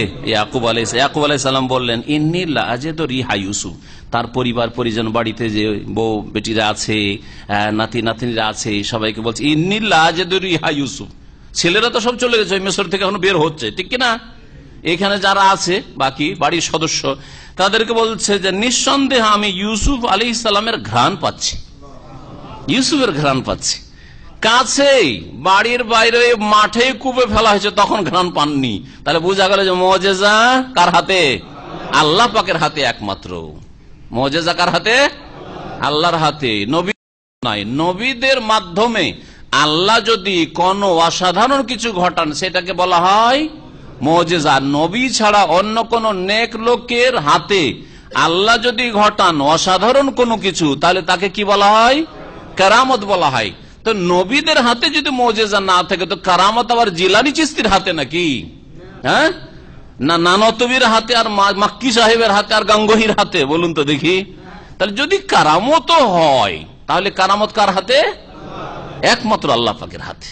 আর এত কারামতের ছড়াছড়ি নেই যত কারামতের ছড়াছড়ি আমাদের ভারত, বাংলাদেশ, পাকিস্তানে আছে। সাহাবায়ে কেরামদের হাজারে একটা কেরামতি নেই। 1000 সাহাবিতে একজনের কেরামতি দেখাতে পারবেন না একটা। 1,24,000 বা 1,40,000 সাহাবায়ে কেরামকে ছেড়ে রাসূলুল্লাহ সাল্লাল্লাহু আলাইহি ওয়াসাল্লাম ইন্তেকাল করেছেন। তাহলে 1,40,000 মধ্যে কয়জন সাহাবীর কেরামত প্রকাশ পেয়েছে বলুন? অথচ তারা রাসূলুল্লাহ সাল্লাল্লাহু আলাইহি ওয়াসাল্লামের সাহাবী। আর আমাদের দেশের তরিকতওয়ালাদের কেরামতের এক এক তরিকার লাখ লাখ কেরামত রয়েছে, গাড়ির গাড়ি কেরামত রয়েছে, কেরামতের শেষ নেই। আমি তো এটাকে বলি যে তাদের কাছে কেরামতের ফ্যাক্টরি রয়েছে, দুনিয়ার ফ্যাক্টরি তৈরি করতে পারলো না। হ্যাঁ, গোটা দেশের লোককে ওই রাজধানী না গেলে চাকরি পাওয়া যাবে না, কোনো ফ্যাক্টরি পাওয়া যাবে না, কিন্তু কেরামতের ফ্যাক্টরিটা তৈরি করতে পেরেছে ভালো করে। বাংলার জমিনে কেরামতের ফ্যাক্টরিটা ভালোই তৈরি করেছে তারা।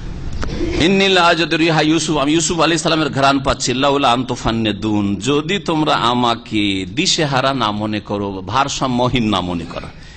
বলছেন যে আমি তো ইউসুফ আলাইহিস সালামের ঘ্রাণ পাচ্ছি, আমার ছেলে আছে, ঘ্রাণ পাচ্ছি, কিন্তু তোমরা আমাকে বেকুব মনে করবে। ফান্নাদাই ফান্নাদ মানে কাউকে নির্বোধ মনে করা, তারপর ভারসাম্যহীন পাগল মনে করা। আমাকে পাগল মনে করবে যে 40 বছর পরে এখনো স্বপ্ন দেখছে ইউসুফের, কত কি বলে। আর সত্যি পরিবারের লোকেরা সবাই বলো তাল্লাহি, আল্লাহর কসম, ইন্নাকা লাফি দালালিকাল কাদিম, আপনি আপনার ওই পুরাতন বিভ্রান্তিতে আছেন। বিভ্রান্তি মানে এখানে গুমরাহি বা পথভ্রষ্টতা বুঝায়নি, বুঝিয়েছে যে আপনার ওই ভ্রমে আছেন, ওই ভুল কথায় আপনার এই ধারণা যে এখনো ইউসুফ আছে, এখনো ইউসুফ আছে। কোন যুগের কথা বলছেন আপনি? কোনখানে চলে গেছে, কি হয়েছে না হয়েছে, ইউসুফের স্বপ্ন দেখছেন আপনি। আপনি এখনো ওই স্পষ্ট আপনার পুরাতন বিভ্রান্তিতে আছেন আপনি। ইন্নাকা লাফি দালালিকাল কাদিম ফালাম্মা আনজা আল বাশীর, তার কয়েকদিন পরে সুসংবাদদাতা দ্রুত ছুটে আসছে, আগে আগে যাত্রী দলের আগে আগে ছুটে আসছে ওই জামান নিয়ে। তাকে বাশীর বলা হয়েছে, মানে সুসংবাদদাতা। বাশীর মানে সুসংবাদ, বাশশারা ইয়াবাশশিরু মানে সুসংবাদ দেওয়া। যখন সুসংবাদদাতা আসলো, আসার পরে করলো কি, আলকাহু আলা ওয়াজহি, ওই জামাটিকে ইয়াকুব আলাইহিস সালামের চেহারার উপর, মুখমণ্ডলের উপর নিক্ষেপ করলো, রেখে দিল। ফারতাদ্দা বাসীরা, সাথে সাথে তার দৃষ্টি শক্তি ফিরে আসলো। ফারতাদ্দা বাসীরা, ইরতাদ্দা মানে ফিরে আসা, দৃষ্টি শক্তি ফিরে আসলো। সুবহানাল্লাহ। কালা, যখন দৃষ্টিশক্তি ফিরে আসছে, সবাইকে দেখছেন, পরিবারের সদস্যদেরকে, ছেলে মেয়েদেরকে। কালা বলছেন, আলাম আকুল্লাকুম, আমি কি ছেলেরা তোমাদেরকে বলিনি এর পূর্বে, ইন্নী আ'লামু মিনাল্লাহি মা লা তা'লামুন, আমি আল্লাহর পক্ষ থেকে এমন কিছু জানি যা তোমরা জানো না। আমার কাছে ওহী আসে, তোমাদের কাছে ওহী আসে না। আমি আল্লাহর নবী, সুতরাং আমি যে আশা রাখছি আল্লাহ পাকের কাছে যে আমার ছেলে এখনো আছেন, আছে আমার ছেলে, দেখো আমার কথা ঠিক হইলো দেখলে। কালু ইয়া আবানা, তখন এই সব ছেলেরা বললো, ইয়া আবানা, হে আমাদের আব্বা, ইস্তাগফির লানা যুনুবানা, আমাদের জন্য আল্লাহর কাছে ক্ষমা প্রার্থনা করেন, আমাদের জন্য আল্লাহর কাছে মার্জনা কামনা, আল্লাহ যেন আমাদেরকে মাফ করে দেয়, একটু দোয়া করেন আমাদের জন্য। বাপের কাছে দোয়া চাইলো যে আল্লাহ যেন আমাদেরকে মাফ করেন। ইন্না কুন্না খাতাইন, আমরা বড়ই ভুল করেছি। কালা সৌফা আস্তাগফিরু লাকুম রব্বি, তখন ইয়াকুব আলাইহিস সালাম বললেন যে শীঘ্রই তোমাদের জন্য আমি আমার রবের কাছে মার্জনা কামনা করব। করলেন না, সাথে সাথে কি বললেন? আমি করব। কেন বললেন? একদল তাফসীরকাররা বলছেন যে সেই সময় চাইতে ভালো সময় হচ্ছে সাহারির সময়, ভোর রাত্রে আল্লাহ রাব্বুল আলামিন নিকটবর্তী হন, প্রথম আকাশে আসেন, যেমন সহিহ মুসলিমের হাদিসে রয়েছে। আর ওই সময় দোয়া বেশি কবুল হয়, তাই তিনি বললেন যে এখন তোমাদের জন্য দিনে দোয়া করব না, ভোর রাত্রে তোমাদের জন্য দোয়া করবো যে আল্লাহ আমার ছেলেদেরকে মাফ করে দেয়, এরা গুনাহ করেছে, এরা অন্যায় কাজ করেছে, এরা জুলুম করেছে। আস্তাগফিরু লাকুম রব্বি। কোন কোন তাফসীরকাররা অতিরিক্ত বলেছেন যে যেহেতু এটা বান্দার হক ছিল, হ্যাঁ, ইয়াকুব আলাইহিস সালাম নিজেরটা হয়তো মাফ করে দিতে পারেন, ঠিক না, কিন্তু ওই দিকে জুলুম যে করেছে ইউসুফের ওপর, হ্যাঁ, ইউসুফের যে জুলুম করেছে, তো ওই জুলুমে কি করে মাফ হবে? বান্দার হক তো যতক্ষণ বান্দা মাফ না করবে হবে না। তো তিনি চেয়েছিলেন যে আগে জানি যে আমার ছেলে ইউসুফ তোমাদেরকে ক্ষমা করছে কি করছে না, তারপরে রবের কাছে ক্ষমা চাইবে, আল্লাহ আমার ছেলেদেরকে মাফ করে দাও। এটাও হতে পারে। আবার কেউ কেউ বলেছেন না, উনি অপেক্ষা করছেন জুমার দিনে, জুমার দিনটা সবসময় মোবারক, জুমার দিনে দোয়া কবুল হয়, এমন একটা মুহূর্ত এসে দোয়া খণ্ডন হয় না। এটাও কোনো কোন তাফসীরকাররা বলেছেন। এই জন্য তিনি ইস্তেগফার ক্ষেত্রে, ছেলেদের জন্য ক্ষমা চাওয়ার ক্ষেত্রে বিলম্ব করেছেন। ঠিক আছে, তোমাদের জন্য আল্লাহর কাছে ক্ষমা চাইবো, এখনই চাইলাম না, পরে চাইবো, এ কথা বলেন।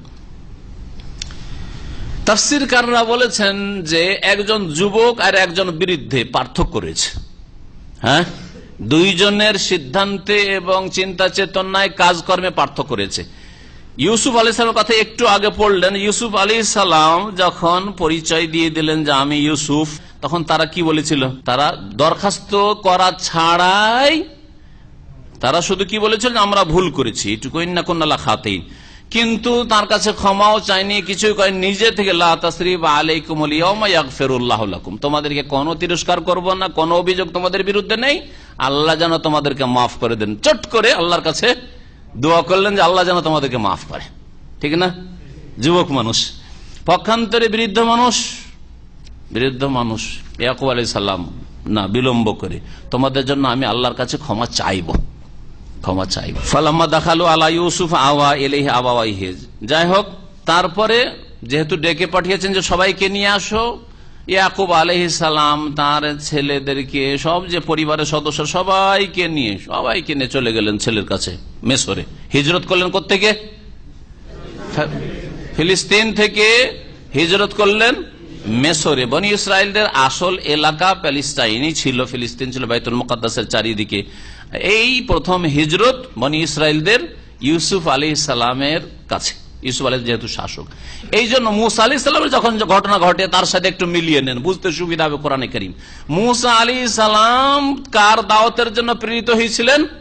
ফেরাউনের। ফেরাউন কোথাকার শাসক ছিল? মিসরের। অথচ মুসা আলাইহিস সালাম বনি ইসরায়েলদের নবী, বনি ইসরায়েলদের আসল পূর্বপুরুষদের বাসস্থান দেশ হচ্ছে ফিলিস্তিন। কিন্তু মুসা আলাইহিস সালাম যেহেতু পূর্বপুরুষদেরকে, ইউসুফ আলাইহিস সালামের যুগ থেকে ওই যে ইয়াকুব আলাইহিস সালাম চলে গেলেন পরিবার সবকে নিয়ে একবার হিজরত করে, সেই জামানা ইউসুফ আলাইহিস সালামের জামানা থেকে শুরু করে মুসা আলাইহিস সালাম পর্যন্ত তারা কোথায় ছিলেন? মিসরে ছিলেন।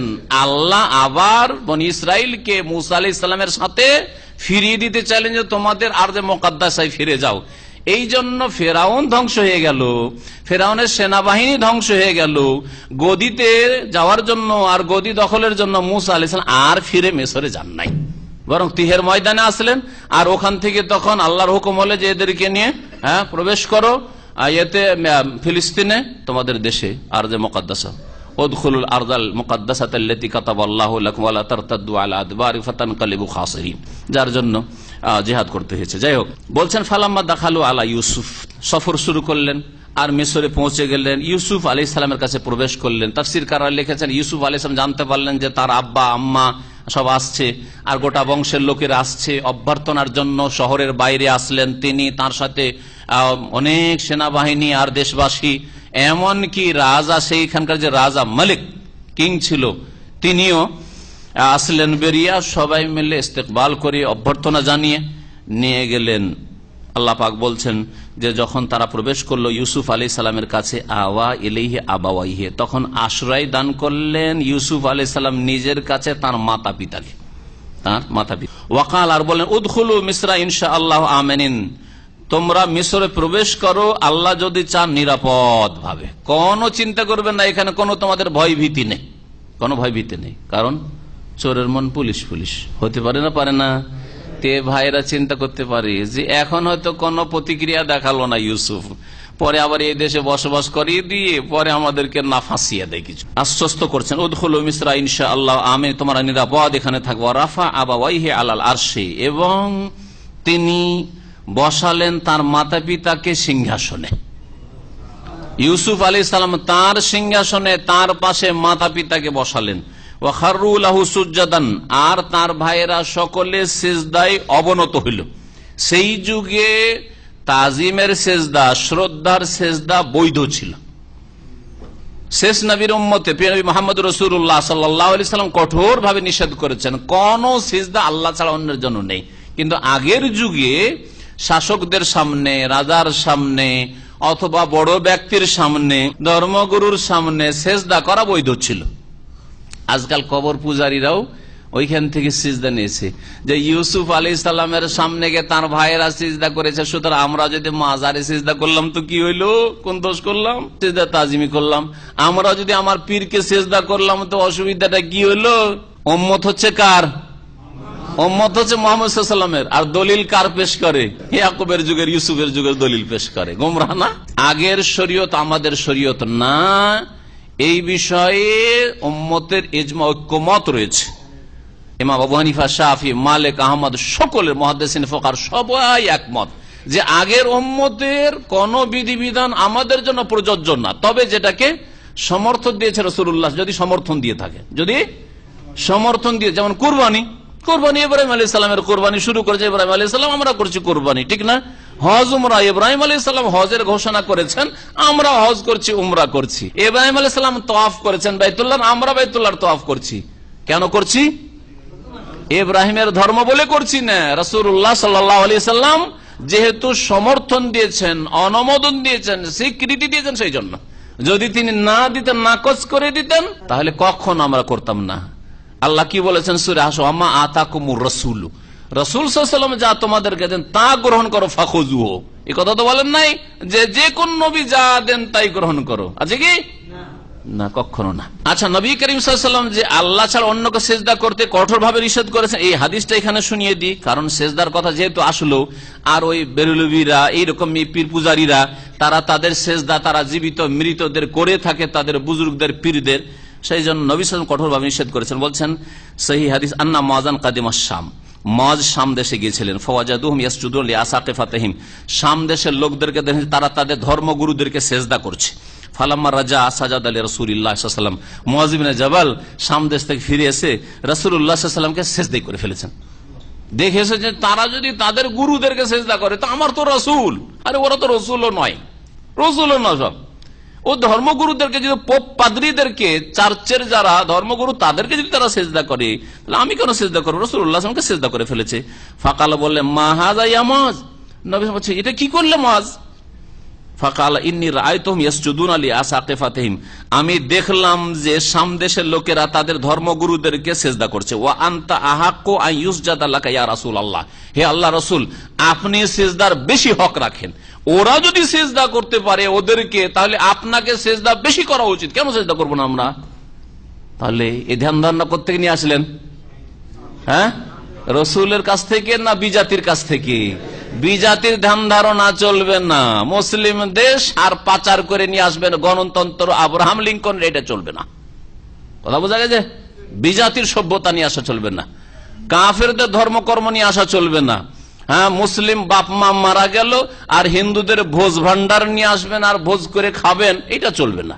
বিজাতি সভ্যতা সবসময় মনে রাখবেন, মান তাশাব্বাহা বিকওমিন ফাহুয়া মিনহুম, বিজাতির সাথে যদি সাদৃশ্যতা গ্রহণ করেন তাহলে তাদের দলে শামিল হবে। নবী করিম সাল্লাল্লাহু আলাইহি ওয়াসাল্লাম বলেন, ফাকাল লাউ কুনতু আমিরান আহাদান আন ইয়াসজুদা লিআহাদ, কোন ব্যক্তিকে যদি আমি নির্দেশ দিতাম যে কাউকে সিজদা করুক, তো লা আমারতুল মারআতা, তাহলে স্ত্রীকে হুকুম দিতাম, নির্দেশ দিতাম, আন তাসজুদা লিজাওজিহা, যে তার স্বামীকে সিজদা করে। যদি কারো জন্য কাউকে সিজদা করা বৈধ হইতো, এই অনুমতি থাকতো, তাহলে স্ত্রীকে বলতাম যে তোমার স্বামীকে সিজদা করো, প্রত্যেক স্ত্রী তার স্বামীকে সিজদা করুক।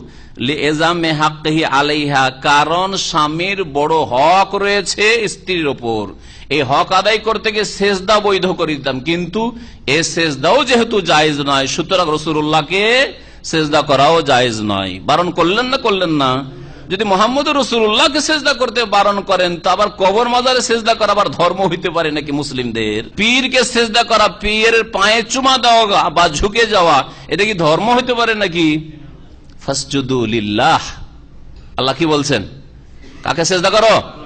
আল্লাহকে সিজদা করো। লা তাসজুদু লিশ-শামসি ওয়ালা লিল কমার, সূর্য চন্দ্রকে সিজদা করিয়ে না। ওয়াসজুদু, সিজদা করো, লিল্লাহিল্লাযী খালাকাহুন্না, সেই সত্তাকে, সেই জাতে পাককে সিজদা করো যিনি এই সমস্তকে সৃষ্টি করেছেন, তাকে সিজদা করো।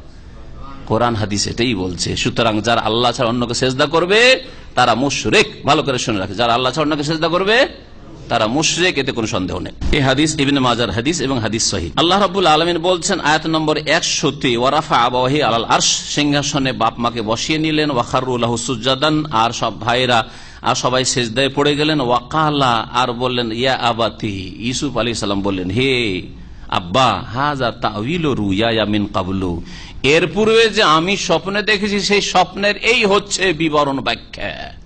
আজকে স্বপ্নের বাস্তবায়ন হলো, আজকে স্বপ্নের বাস্তবায়ন। স্বপ্ন কি দেখেছিলেন? ইন্নী রাআইতু আহাদা আশারা কাওকাবান ওয়াশ শামসা ওয়াল কামারা রাআইতুহুম লি সাজিদিন, আমি দেখছি 11টি তারকা, ওয়াশ শামসা ওয়াল কামার, সূর্য চন্দ্র বাপ মা, রাআইতুম, তাদের সকলকে দেখছি যে আমাকে সেজদা করছি। ছোটকালে দেখেছেন এই স্বপ্ন, আর বাস্তবায়ন হচ্ছে এতদিন পরে। তারপরে বলছেন ইউসুফ আলাইহিস সালাম যে কাদ জাআলাহা রব্বি হাক্কা, এই স্বপ্নকে আল্লাহ সত্য করে দেখিয়েছেন, বাস্তবায়ন করেছেন। ওয়াকাদ আহসানা বি, আর আল্লাহ আমার ওপর অনুগ্রহ করেছেন। ইজ আখরাজানি মিনাস সিজনি, যে আমাকে আল্লাহ জেল থেকে বের করেছেন। কি বললেন? জেল থেকে বের করেছেন। এ কথা বললেন না যে আমাকে আল্লাহ কূপ থেকে বের করেছেন। কেন? রহস্যটা কি? জেলে বেশি কষ্ট ছিল না ওই কুয়াতে বেশি কষ্ট ছিল? কুয়াতে বেশি কষ্ট ছিল। আরে কুয়াতে দুটো একটা দিন পড়ে থাকলে মরে যেত, ঠিক না? আর জেলে পড়ে থাকলে মারা যেত না। জেলে খাবার দাবার ব্যবস্থা আছে যে কোনো জেলে, ঠিক না? এখানে আল্লাহর ইহসান হিসাবে উল্লেখ করেছেন ইজ আখরাজানি মিনাস সিজনে, আল্লাহ আমাকে জেল থেকে বের করেছেন, তার অনুগ্রহ। আর এ কথা বলছেন না ইজ আখরাজানি মিন গায়াবাতিল জুব্বি, কূপের গভীরতা থেকে আল্লাহ উদ্ধার করেছেন। এ কথা কেন বললেন না? তাহলে বড় ইহসান বাদ দিয়ে ছোটটার কথা বলবেন?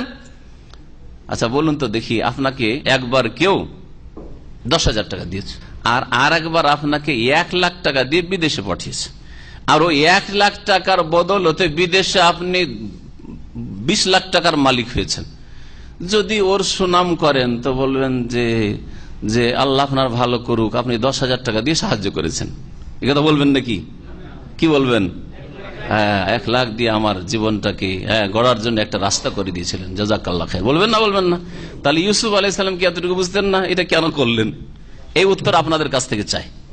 ইউসুফ আলাইহিস সালাম বড় ইহসান আল্লাহ রয়েছে সেটা না উল্লেখ করে জেলের কথাটা কেন উল্লেখ করলেন? দুটোই বড় ইহসান, এতে কোনো সন্দেহ নাই। পুরানা যেটা দাফন হয়ে গেছে, মুছে গেছে স্মৃতি থেকে, প্রায় থাক, ওটা থাক, আর কথা বলবো না, তা তিরস্কার হয়ে যাবে। সরাসরি তিরস্কার না হলেও পরোক্ষভাবে তিরস্কার হয়ে যাবে, ভর্ৎসনা হয়ে যাবে, ভর্ৎসনা দিতে চাই আমি। জি হ্যাঁ, কিন্তু জেলের কথা বললে, জেলে আমার ভাইরা ঢুকায়নি, জেলে ঢুকিয়েছে জুলাইখা, বা জেলে ঢুকেছে মিশরের শাসক।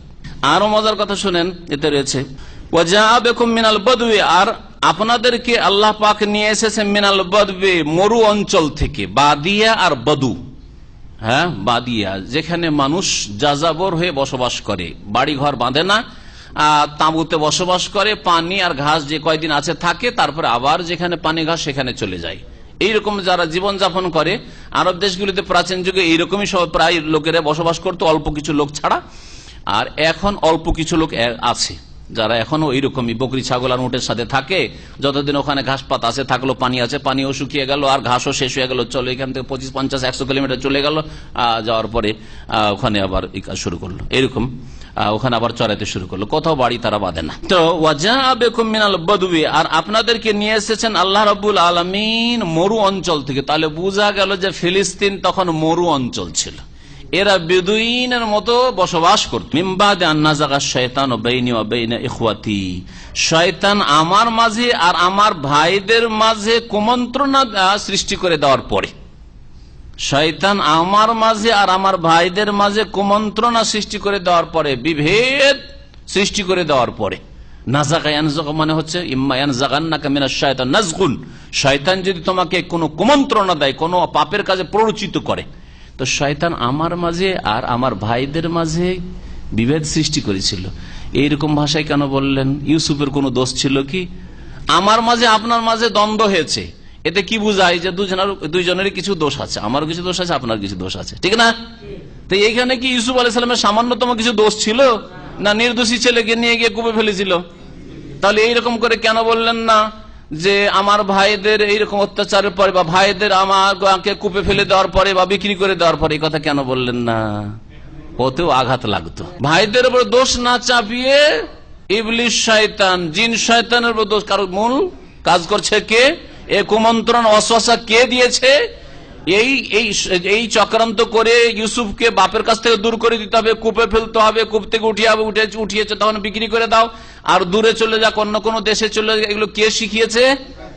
জিন শয়তানে শিখিয়েছে। যেন শয়তানের উপর দোষটা দিয়ে দিল ভাইদেরকে যাতে আঘাত না লাগে, ভাইদেরকে যাতে আঘাত না লাগে।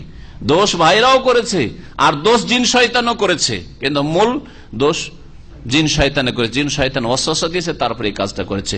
যদি ভাইদের কথা বলতো তাহলে কি হয়ে যেত?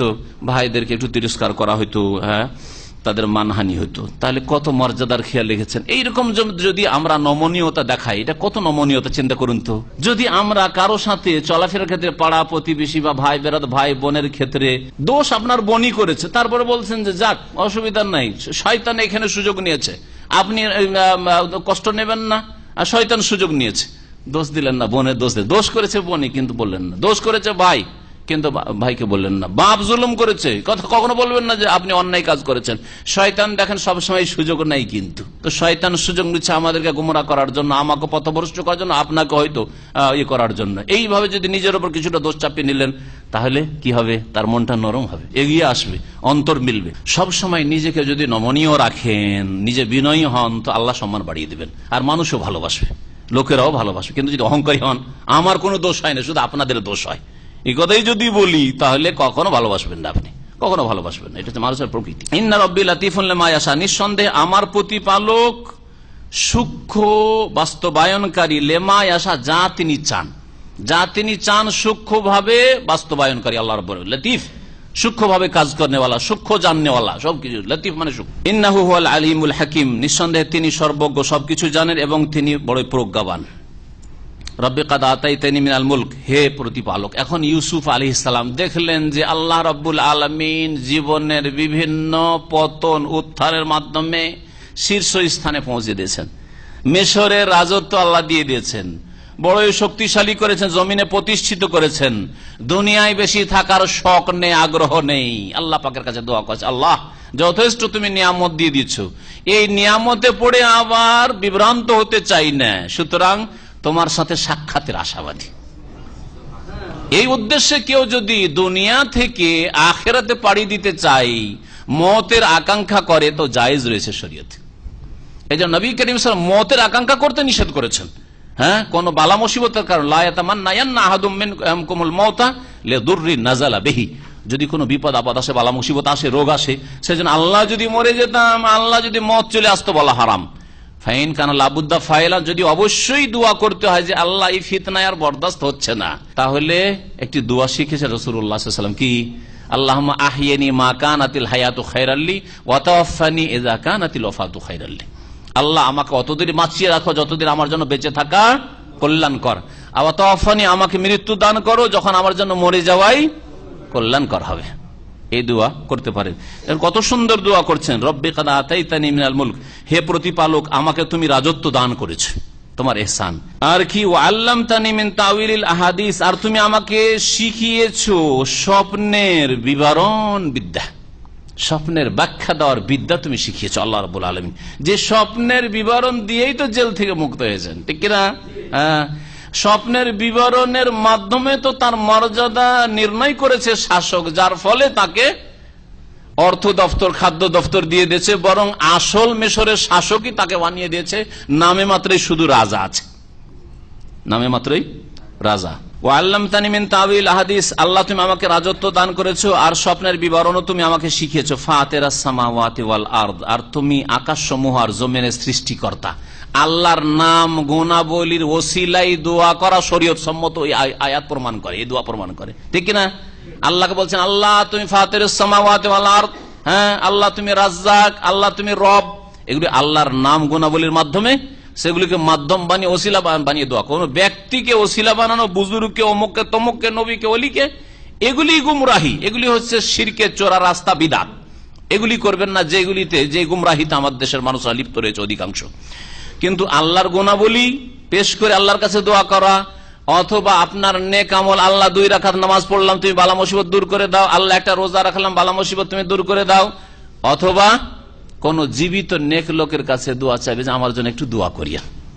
যেমন ইয়াকুব আলাইহিস সালামের কাছে ছেলেরা দোয়া চাইলেন যে আমাদের জন্য একটু আল্লাহর কাছে দোয়া করে, আল্লাহ যেন মাফ করেন। তারাও তওবা ইস্তেগফার করেছে, কিন্তু তার সাথে সাথে বাপকেও বলছে। আর বাপ শুধু না, বাপ তার সাথে সাথে নবীও, নবীর দোয়া কবুল হয় আর বাপেরও দোয়া কবুল হয়। এই জন্য দোয়া চেয়েছেন, তো এটা শরীয়ত সম্মত। জীবিত লোকের কাছে দোয়া চাইবেন, কিন্তু বলবেন যে হে আল্লাহ তোমার বড় পীরের ওসিলায় আমার গুনাহ খাতা মাফ করে দাও, হে আল্লাহ খাজা বাবার ওসিলায় আমার রিজিকে বরকত দাও, এগুলো হারাম, সব হারাম। জি, এগুলি হচ্ছে শিরকের চোরা রাস্তা, বিদআত। ফাতিরাস সামাওয়াতি ওয়াল আকাশ জমিনের সৃষ্টিকর্তা তুমি, আনতা ওয়ালি ফিদ দুনিয়া ওয়াল আখিরাহ, তুমি ইহকাল পরকাল আমার বন্ধু অভিভাবক। তাওয়াফানি মুসলিমা, আল্লাহ তুমি মৃত্যু দান করো মুসলিম অবস্থায়। তাহলে ইউসুফ আলাইহিস সালামও কি ছিলেন? মুসলিম ছিলেন। আম্বিয়া রাসূলগণ সকলেই মুমিন মুসলিম ছিলেন। আদম আলাইহিস সালামও মুসলিম ছিলেন, ইব্রাহিম আলাইহিস সালামও মুসলিম ছিলেন। ইব্রাহিমের পূর্বে যত নবী আর নবীদের অনুসারী তারাও মুসলিম ছিলেন, মনে রাখবেন ভালো করে, সকলেই মুসলিম ছিলেন। যারা আল্লাহর সামনে আত্মসমর্পণ করে, আল্লাহর বিধানের সামনে আত্মসমর্পণ করে, যারা আল্লাহর আদেশ নিষেধ মেনে চলে, তারাই হচ্ছে মুসলিম। মুসলিম মানে সারেন্ডারকারী, আত্মসমর্পণকারী। ওয়াত্তাওয়াফানি মুসলিমান, আল্লাহ আমাকে মুসলিম করে ওয়াফাত দিয়ে মৃত্যু দান করিও। ওয়া আলহিকনি বিসসালিহিন, আর সৎকর্মশীলদের সাথে আমাকে মিলিয়ে দিও। সৎকর্মশীল আমার পূর্বপুরুষ ইব্রাহিম, ইসহাক, আমার পিতা ইয়াকুব, আরো আম্বিয়া রাসূলগণ রয়েছে, তাদের সাথে আমাকে মিলিত করো। তাদের সাথে মিলিত কেমন করে হবেন? মওতের পরে।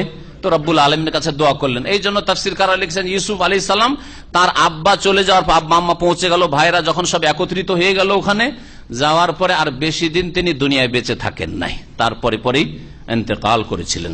যালিকা মিন আম্বাইল গায়বি নূহিহি ইলাইক, এই হচ্ছে গায়বের সংবাদ। আল্লাহ বলছেন নবী মুহাম্মদ সাল্লাল্লাহু আলাইহি ওয়াসাল্লামকে সম্বোধন করে, এই হচ্ছে গায়বের সংবাদ, এগুলি ইউসুফ আলাইহিস সালামের ঘটনা। নূহিহি ইলাইক, হে নবী তোমার কাছে আমি ওহী করছি। ওমা কুনতা লাদাইহিম ইজ আজমাউ আমরাহুম ওয়া হুম ইয়ামকুরুন, আর ওই সময় তাদের কাছে তুমি ছিলে না যখন তারা তাদের এই ষড়যন্ত্রে ঐক্যমত হয়েছিল যে ইউসুফকে কি করব, কূপে ফেলবো, আর এই করব সেই করব, বাপের কাছ থেকে দূরে করে দেবো।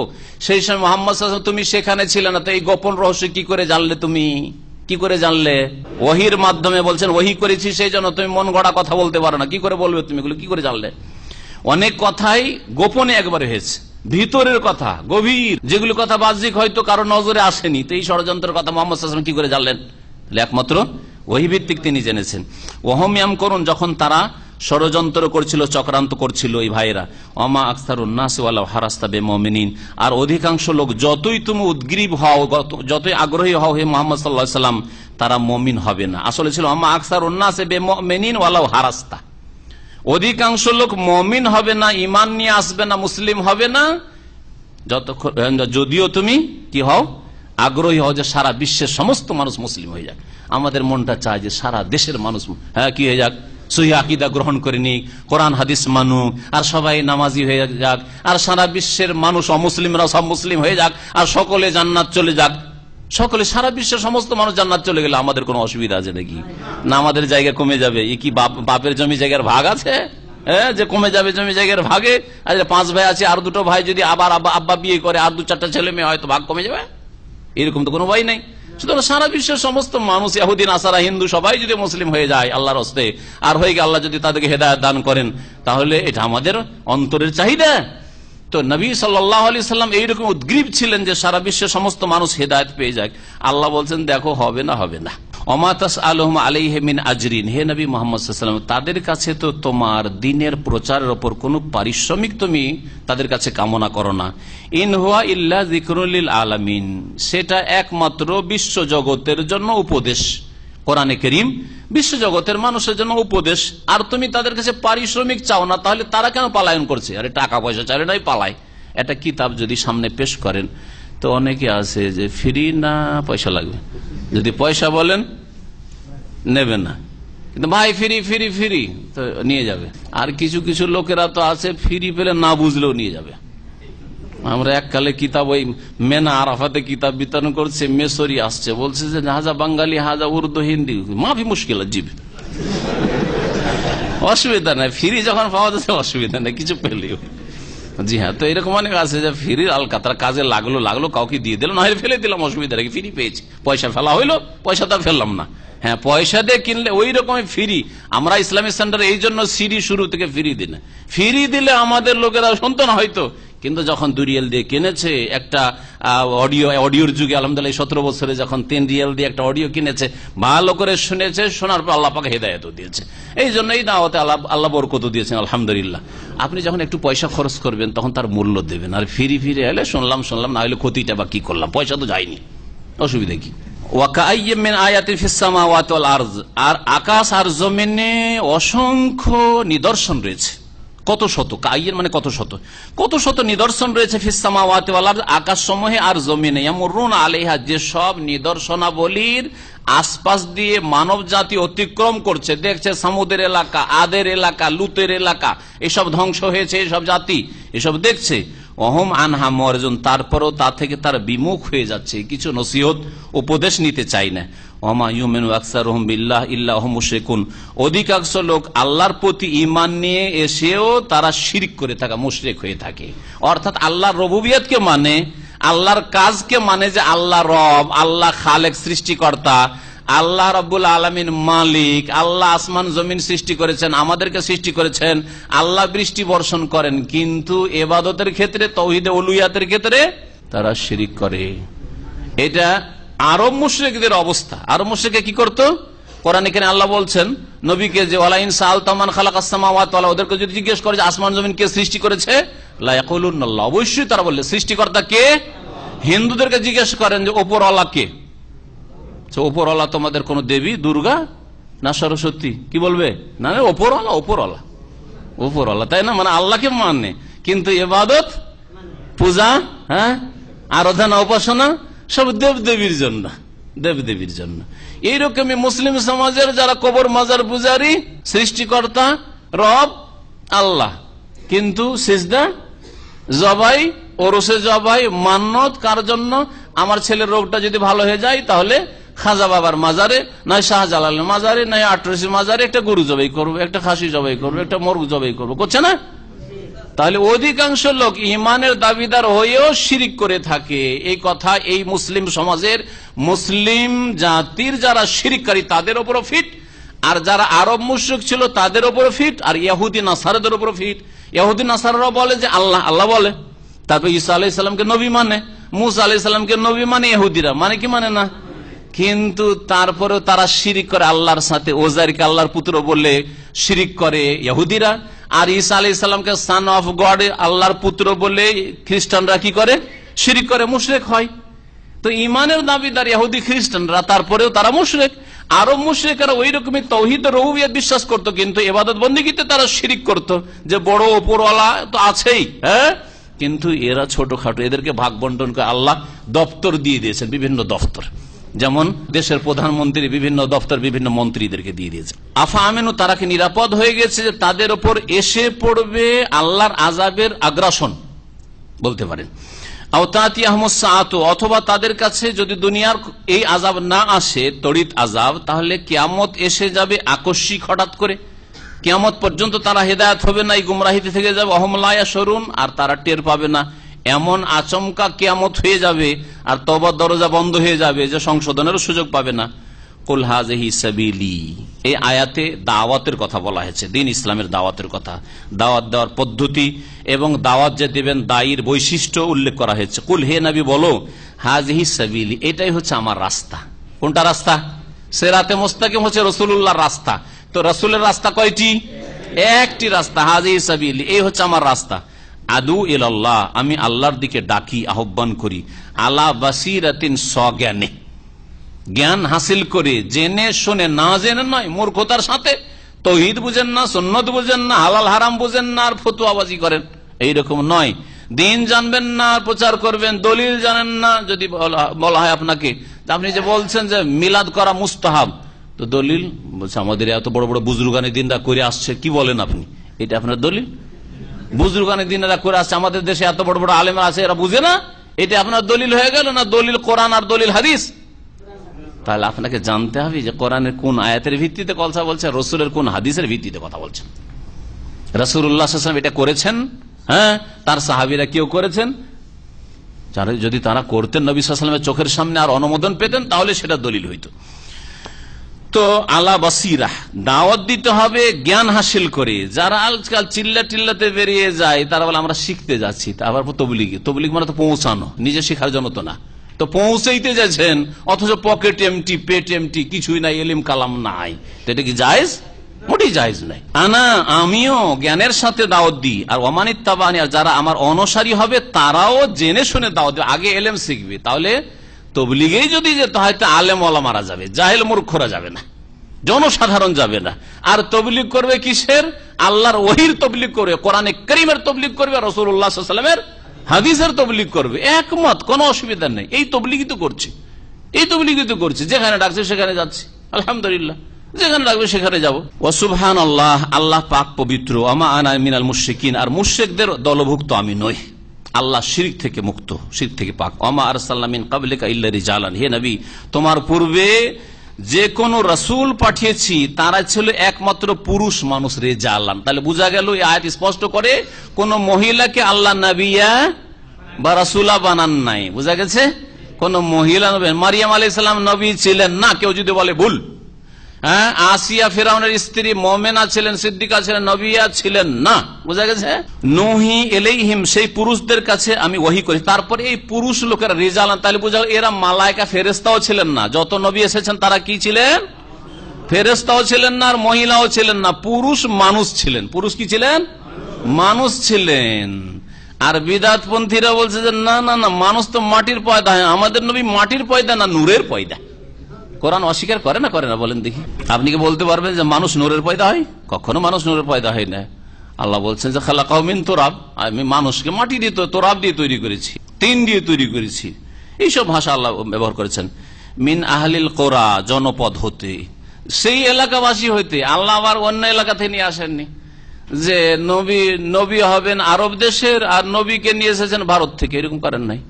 যেই দেশের লোকের জন্য ওই দেশের ভাষাভাষী নিয়েছেন আল্লাহ রাব্বুল আলামিন। ইল্লা বিলিসানে কওমি, অন্য আয়াতে আল্লাহ বলেছেন সেই দেশের ভাষায়, জি, জাতির ভাষায় আল্লাহ পাঠিয়েছেন। আফালাম ইয়াসিরু ফিল আরদ, তারা কি পৃথিবীতে ভ্রমণ করে না? ফায়ানজুরু, তারা দেখতো, কাইফা কানা আকিবাতুল লাযিনা মিন ক্বাবলিহিম, এর পূর্বে যেসব লোকেরা ছিল পাপিষ্ট তাদের কি কুপরিণাম হয়েছিল। ওয়ালা দারুল আখিরাতে খাইর, আর পরকালের ঘর সবচাইতে উৎকৃষ্ট, লিল্লাযিনা তাকাউ, আল্লাহ ভীরুদের জন্য। আখিরাতের ঘর উৎকৃষ্ট হবে কার জন্য? সবার জন্য না, মুত্তাকি পরহেজগার মুমিন মুত্তাকিদের জন্য, তাদের কোনো ভয় নেই, চিন্তা নেই। আফালা তাআকিলুন, তোমরা কি চিন্তা করো না? হাত্তা ইজাস্তাই আসার রসুলু, এমন কি নবী রসুলকে আল্লাহ পাঠিয়েছেন, পাঠার পরে আল্লাহর মদদ নেমে আসতে বিলম্ব হয়েছে। বিলম্ব হওয়াতে নবী রসুল দোয়া করতে আছেন সাহায্যের জন্য, বিজয়ের জন্য। দোয়াতে বিলম্ব হচ্ছে, রেজাল্টে বিলম্ব হচ্ছে। যারা অনসারী তারা নিরাশ হয়ে যায় অনেক সময়। এমন নবী এসেছে, নবীর অনুসারীরা সন্দেহ পড়ে গেছে যে আরে নবী তো বললেন যে তোমরা আমার সাথ দাও, আল্লাহর মদদ নেমে আসবে, আল্লাহ মান ইজ্জত দেবেন, আল্লাহ গোলামের জীবন দূর করবেন, আর কতদিন গোলামি করব, কতদিন মার খাবো, এইরকম কেন অবস্থা? এইরকম আগের নবীদের ক্ষেত্রে হয়েছে, শেষ নবী মুহাম্মদ রাসূলুল্লাহ সাল্লাল্লাহু আলাইহি ওয়াসাল্লামের সাথে হয়েছে 13 বছর ধরে। কোথায়? মক্কায় 40 বছরে নবী হলেন, 13 বছর থাকলেন। 13 বছরে কত দুর্বল অবস্থায়, কত অসহায় অবস্থায়। প্রথম তো 2-4-5 বছর লুকিয়ে দাওয়াত, গোপনে দাওয়াত, প্রকাশ্যের দাওয়াত দেওয়া, জুলুম অত্যাচার শুরু হয়ে গেল। হিজরত শুরু হলো, হাবশার হিজরত, মদিনার হিজরত করেও 8 বছর। তাহলে 13 আর 8 কত হয়ে যায়? 21 বছর আল্লাহর মদদ, নাসরুল্লাহ ওয়াল ফাতহ, ইজা জা নাসরুল্লাহ ওয়াল ফাতহ, আল্লাহর সাহায্য আর বিজয় নেমে আসতে লেগেছে। 21 বছর ধৈর্য ধারণ কে করেছেন? সবচেয়ে শ্রেষ্ঠ বান্দা, সবচেয়ে শ্রেষ্ঠ রাসূল মুহাম্মদ রাসূলুল্লাহ সাল্লাল্লাহু আলাইহি ওয়াসাল্লাম।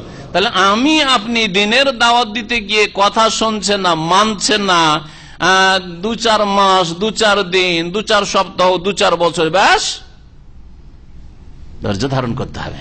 জি, হাত্তাই জাস্তাই আসা রসুল, এমনকি রসুলগণ নিরাশ হয়ে গেছে, হতাশ হয়েছেন। ওয়াজান্নু, আর তাদের ধারণা হয়ে গেছে। তাদের ধারণা, রসুলদের কখনো কুধারণা হইতে পারে না, রসুলের অনুসারীদের। এই জন্য সহিহ তাফসীর হচ্ছে ওয়াজান্নু মানে জান্না কওমুহুম, রসুলের জাতির লোকেরা তাদের ধারণা এরকম হয়ে গেছিল, আন্নাহুম কাদ কুযিবু, যে তাদেরকে মিথ্যা প্রতিশ্রুতি দেওয়া হয়েছে। নবীরা যা বলছেন কথাটা কতদূর সত্য, কেন মদদ নেমে আসছে না, কেন আল্লাহ বিজয় দান করছেন না? তাদের ধারণা যে মিথ্যাই মনে হয় বলা হয়েছে। যা আহম নাসরুন, হঠাৎ করে আমার সাহায্য নেমে আসে। হঠাৎ করে কি হয়? আমার সাহায্য নেমে আসে। চিন্তা করুন, হুদাইবিয়ার সন্ধিতে সবগুলিতে হার মেনে নেওয়া, শর্তগুলিতে মুসলিমরা হার মেনে নিল, ঠিক কিনা? ওমর রাদিয়াল্লাহু তাআলা আনহু রাজি হতে পারছেন না, নিজেকে সন্তুষ্ট করতে পারছেন না, কিন্তু নবী সাল্লাল্লাহু আলাইহি ওয়াসাল্লামের কথা মানতেই হবে। আর মাত্র তার 2 বছর পরে মক্কা বিজয় হবে, তাদের কল্পনাতেও ছিল না। ছিল কি? এইরকম আগের নবীদের ক্ষেত্রে হয়েছে, নবীর কওমদের ক্ষেত্রে হয়েছে। তাই বলছেন যে আমার সাহায্য নেমে আসে, ফানুজ্জিয়া মান নাশাউ, সুতরাং আমি পরিত্রাণ দিই, হ্যাঁ, যাকে আমি চাই বা যারাকে চাই। ওয়ালা ইউরাদ্দু বাসুন আনিল কওমিল মুজরিমিন, অপরাধী সম্প্রদায় থেকে আমার শাস্তি খণ্ডন হয় না। লাকাদ কানা ফি কাসাসিহিম ইবরাতুন লিউলিল আলবাব, নিঃসন্দেহে তাদের ঘটনাবলিতে, অর্থাৎ আম্বিয়া রাসূলগণের ঘটনাবলিতে, যার একটি কাহিনী ঘটনা হচ্ছে ইউসুফ আলাইহিস সালামের কাহিনী, এতে কি রয়েছে? এবরা, শিক্ষণীয় বিষয় রয়েছে। কার জন্য? কে ইউসুফ আলাইহিস সালামের ঘটনা থেকে শিক্ষা নেবে, কে মুসা আলাইহিস সালামের ঘটনা থেকে শিক্ষা নেবে, কে ইব্রাহিম আলাইহিস সালামের ঘটনা থেকে শিক্ষা নেবে, কে আদম আলাইহিস সালামের ঘটনা থেকে শিক্ষা নেবে। বিভিন্ন যে কোরআনে কারীমে ঘটনাগুলি বর্ণনা করা হয়েছে, কে শিক্ষা নেবে? লিউলিল আলবাব, জ্ঞানী লোকদের জন্য।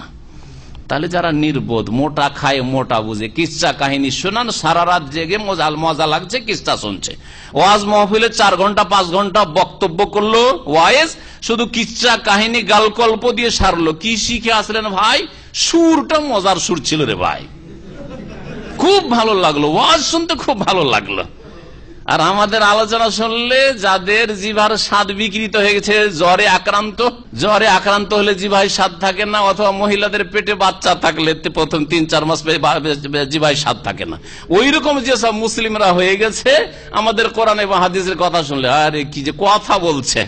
এক ভাই এসে বলছে যে দেশে গিয়ে শোনাচ্ছে, তো বলছে এটা আবার ওয়াজ হইলো, সুর নাই সার নাই, তো কথা বলছে। আরে তোমার প্রধানমন্ত্রী যখন বক্তব্য করে তখন কেন সুর করে না? তোমার বিরোধী দলের নেত্রী যখন বক্তব্য করে তখন কেন সুর সার করে না? আর মৌলানা সাহেব বলি সুর শুরু করে দিতে হবে, কোথায় পেলে তুমি এই সুরের বিরাট? কোথায় পেলে? সাহাবারা শুরু করেছেন না তাবেঈনরা শুরু করেছেন? আবু হানিফা, শাফি, মালিক আমাদের সুর করে ওয়াজ করেছেন নাকি? এ সুর সারের সারি হচ্ছে ওই সুর, কথা বুঝতে পারলেন? সুর সার করে ওয়াজ করলে ওর খোলাসা হচ্ছে সুরটাই পেলো, আর কিছু পাই না। যেমন গজল শুনতে মজা লাগে, কিন্তু গজলের অর্থ অধিকাংশ লোকে বুঝেন না। বুঝেন কি? নাতে রসুল শুনতে মজা লাগে, কিন্তু কি যে বলা হইলো তা তো বুঝি না ভাই, মজা লাগলো, কণ্ঠ খুব ভালো। আল্লাহ রাব্বুল আলামিন বলছেন যে নিঃসন্দেহে তাদের ঘটনাবলিতে শিক্ষা রয়েছে, আম্বিয়া রাসূলের ঘটনাবলিতে শিক্ষণীয় বিষয় রয়েছে, লিউলিল আলবাব, জ্ঞানবান লোকদের জন্য। মা কান হাদিসা ইফতারা, এই কোরআনে কারীম কারো রচিত বাণী নয়। হাদিসান ইফতারা মানে রচিত বাণী নয়, কারো মন গড়া বাণী নয়, যে মোহাম্মদ নিজে গড়ে নিয়েছেন অথবা কেউ গড়ে রচনা করে দিয়েছে, এমন নয়। ওয়ালাকিন তাসদীকাল্লাযী বাইনা ইয়াদাইহি, তবে কোরআনে কারীম হচ্ছে তার পূর্বে যে কিতাবগুলি এসেছে, গ্রন্থগুলি তাওরাত, ইনজিল, জাবুর, সেগুলি সত্যায়নকারী। তাসদীক মানে মুসাদ্দিক, ইসম ফাইলের অর্থে রয়েছে। তার পূর্বে যে কিতাবগুলি রয়েছে বা দিনগুলি ছিল সেগুলি সত্যায়নকারী, তাতে যেগুলি ভালো কথা রয়েছে সেগুলি কোরআনে কারীমে মজুদ আছে। আর যেগুলি বিকৃত অথবা যেগুলি অচল, কিয়ামত পর্যন্ত চলবে না, মানব জাতির জন্য প্রযোজ্য নয়, সেগুলিকে আল্লাহ রহিত করে দিয়েছেন। এটা হচ্ছে সত্যায়ন করা। ওয়াতাফসিলা কুল্লি শাই, আর প্রত্যেক প্রয়োজনীয় বস্তুর তাতে বিশদ বিবরণ রয়েছে। কিসে? কোরআনে কারীমে প্রত্যেক জিনিসের তফসিল রয়েছে, বিস্তারিত বর্ণনা রয়েছে। যদি বলেন, তাহলে কেউ যদি আপনাকে বলে যে কোথায় অ্যাটম বোমের কথা রয়েছে, কোথায় আপনার মোবাইলের কথা রয়েছে, আর কোথায় আপনার দুনিয়ার এই যান্ত্রিক সভ্যতার কথা রয়েছে, কোথায় মেডিকেল সায়েন্সের কথা রয়েছে, তাহলে আপনাকে কি করে দিবে? তফসির করতে গিয়ে একটু হুঁশ করতে হবে। তাফসিলা কুল্লি শাই মানে সারা পৃথিবীকে ঢুকিয়ে দেওয়া হয়নি, যা প্রয়োজন মানুষের জন্য আর যে উদ্দেশ্যে কোরআন নাযিল করা হয়েছে এই বিষয় বিশদ বিবরণ রয়েছে।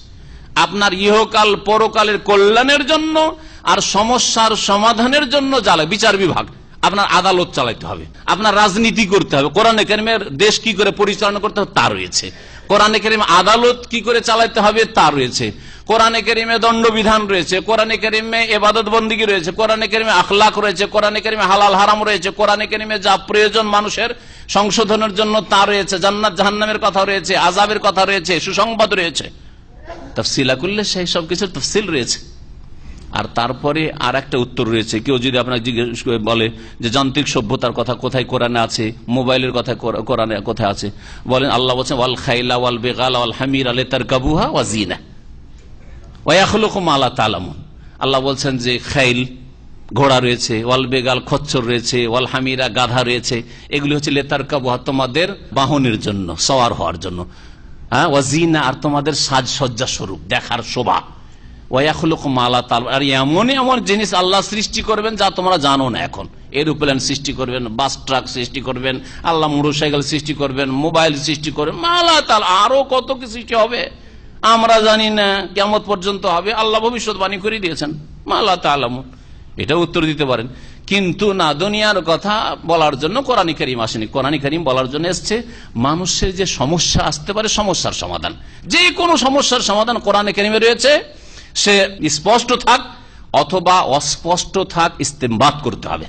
অস্পষ্ট থাক, যা ইস্তেমবাদ করতে হবে ওলামায়ে হাক্কে কোরআন সুন্নাহর আলেমদেরকে। আল্লাহ রাব্বুল আলামিন বলছেন যে ওয়াহুদান ওয়া রাহমাতাল লিকাওমি ইউমিনুন, আর কোরআন কারীম হচ্ছে দিক নির্দেশনা আর ওয়া রাহমাত আর করুণা, দয়া, লিকাওমি ইউমিনুন, বিশ্বাসী জাতির জন্য, বিশ্বাসী সম্প্রদায়ের জন্য। এতে দিক নির্দেশনা, হেদায়েত রয়েছে, ওরাই হেদায়েত পাবে, উপকৃত হবে।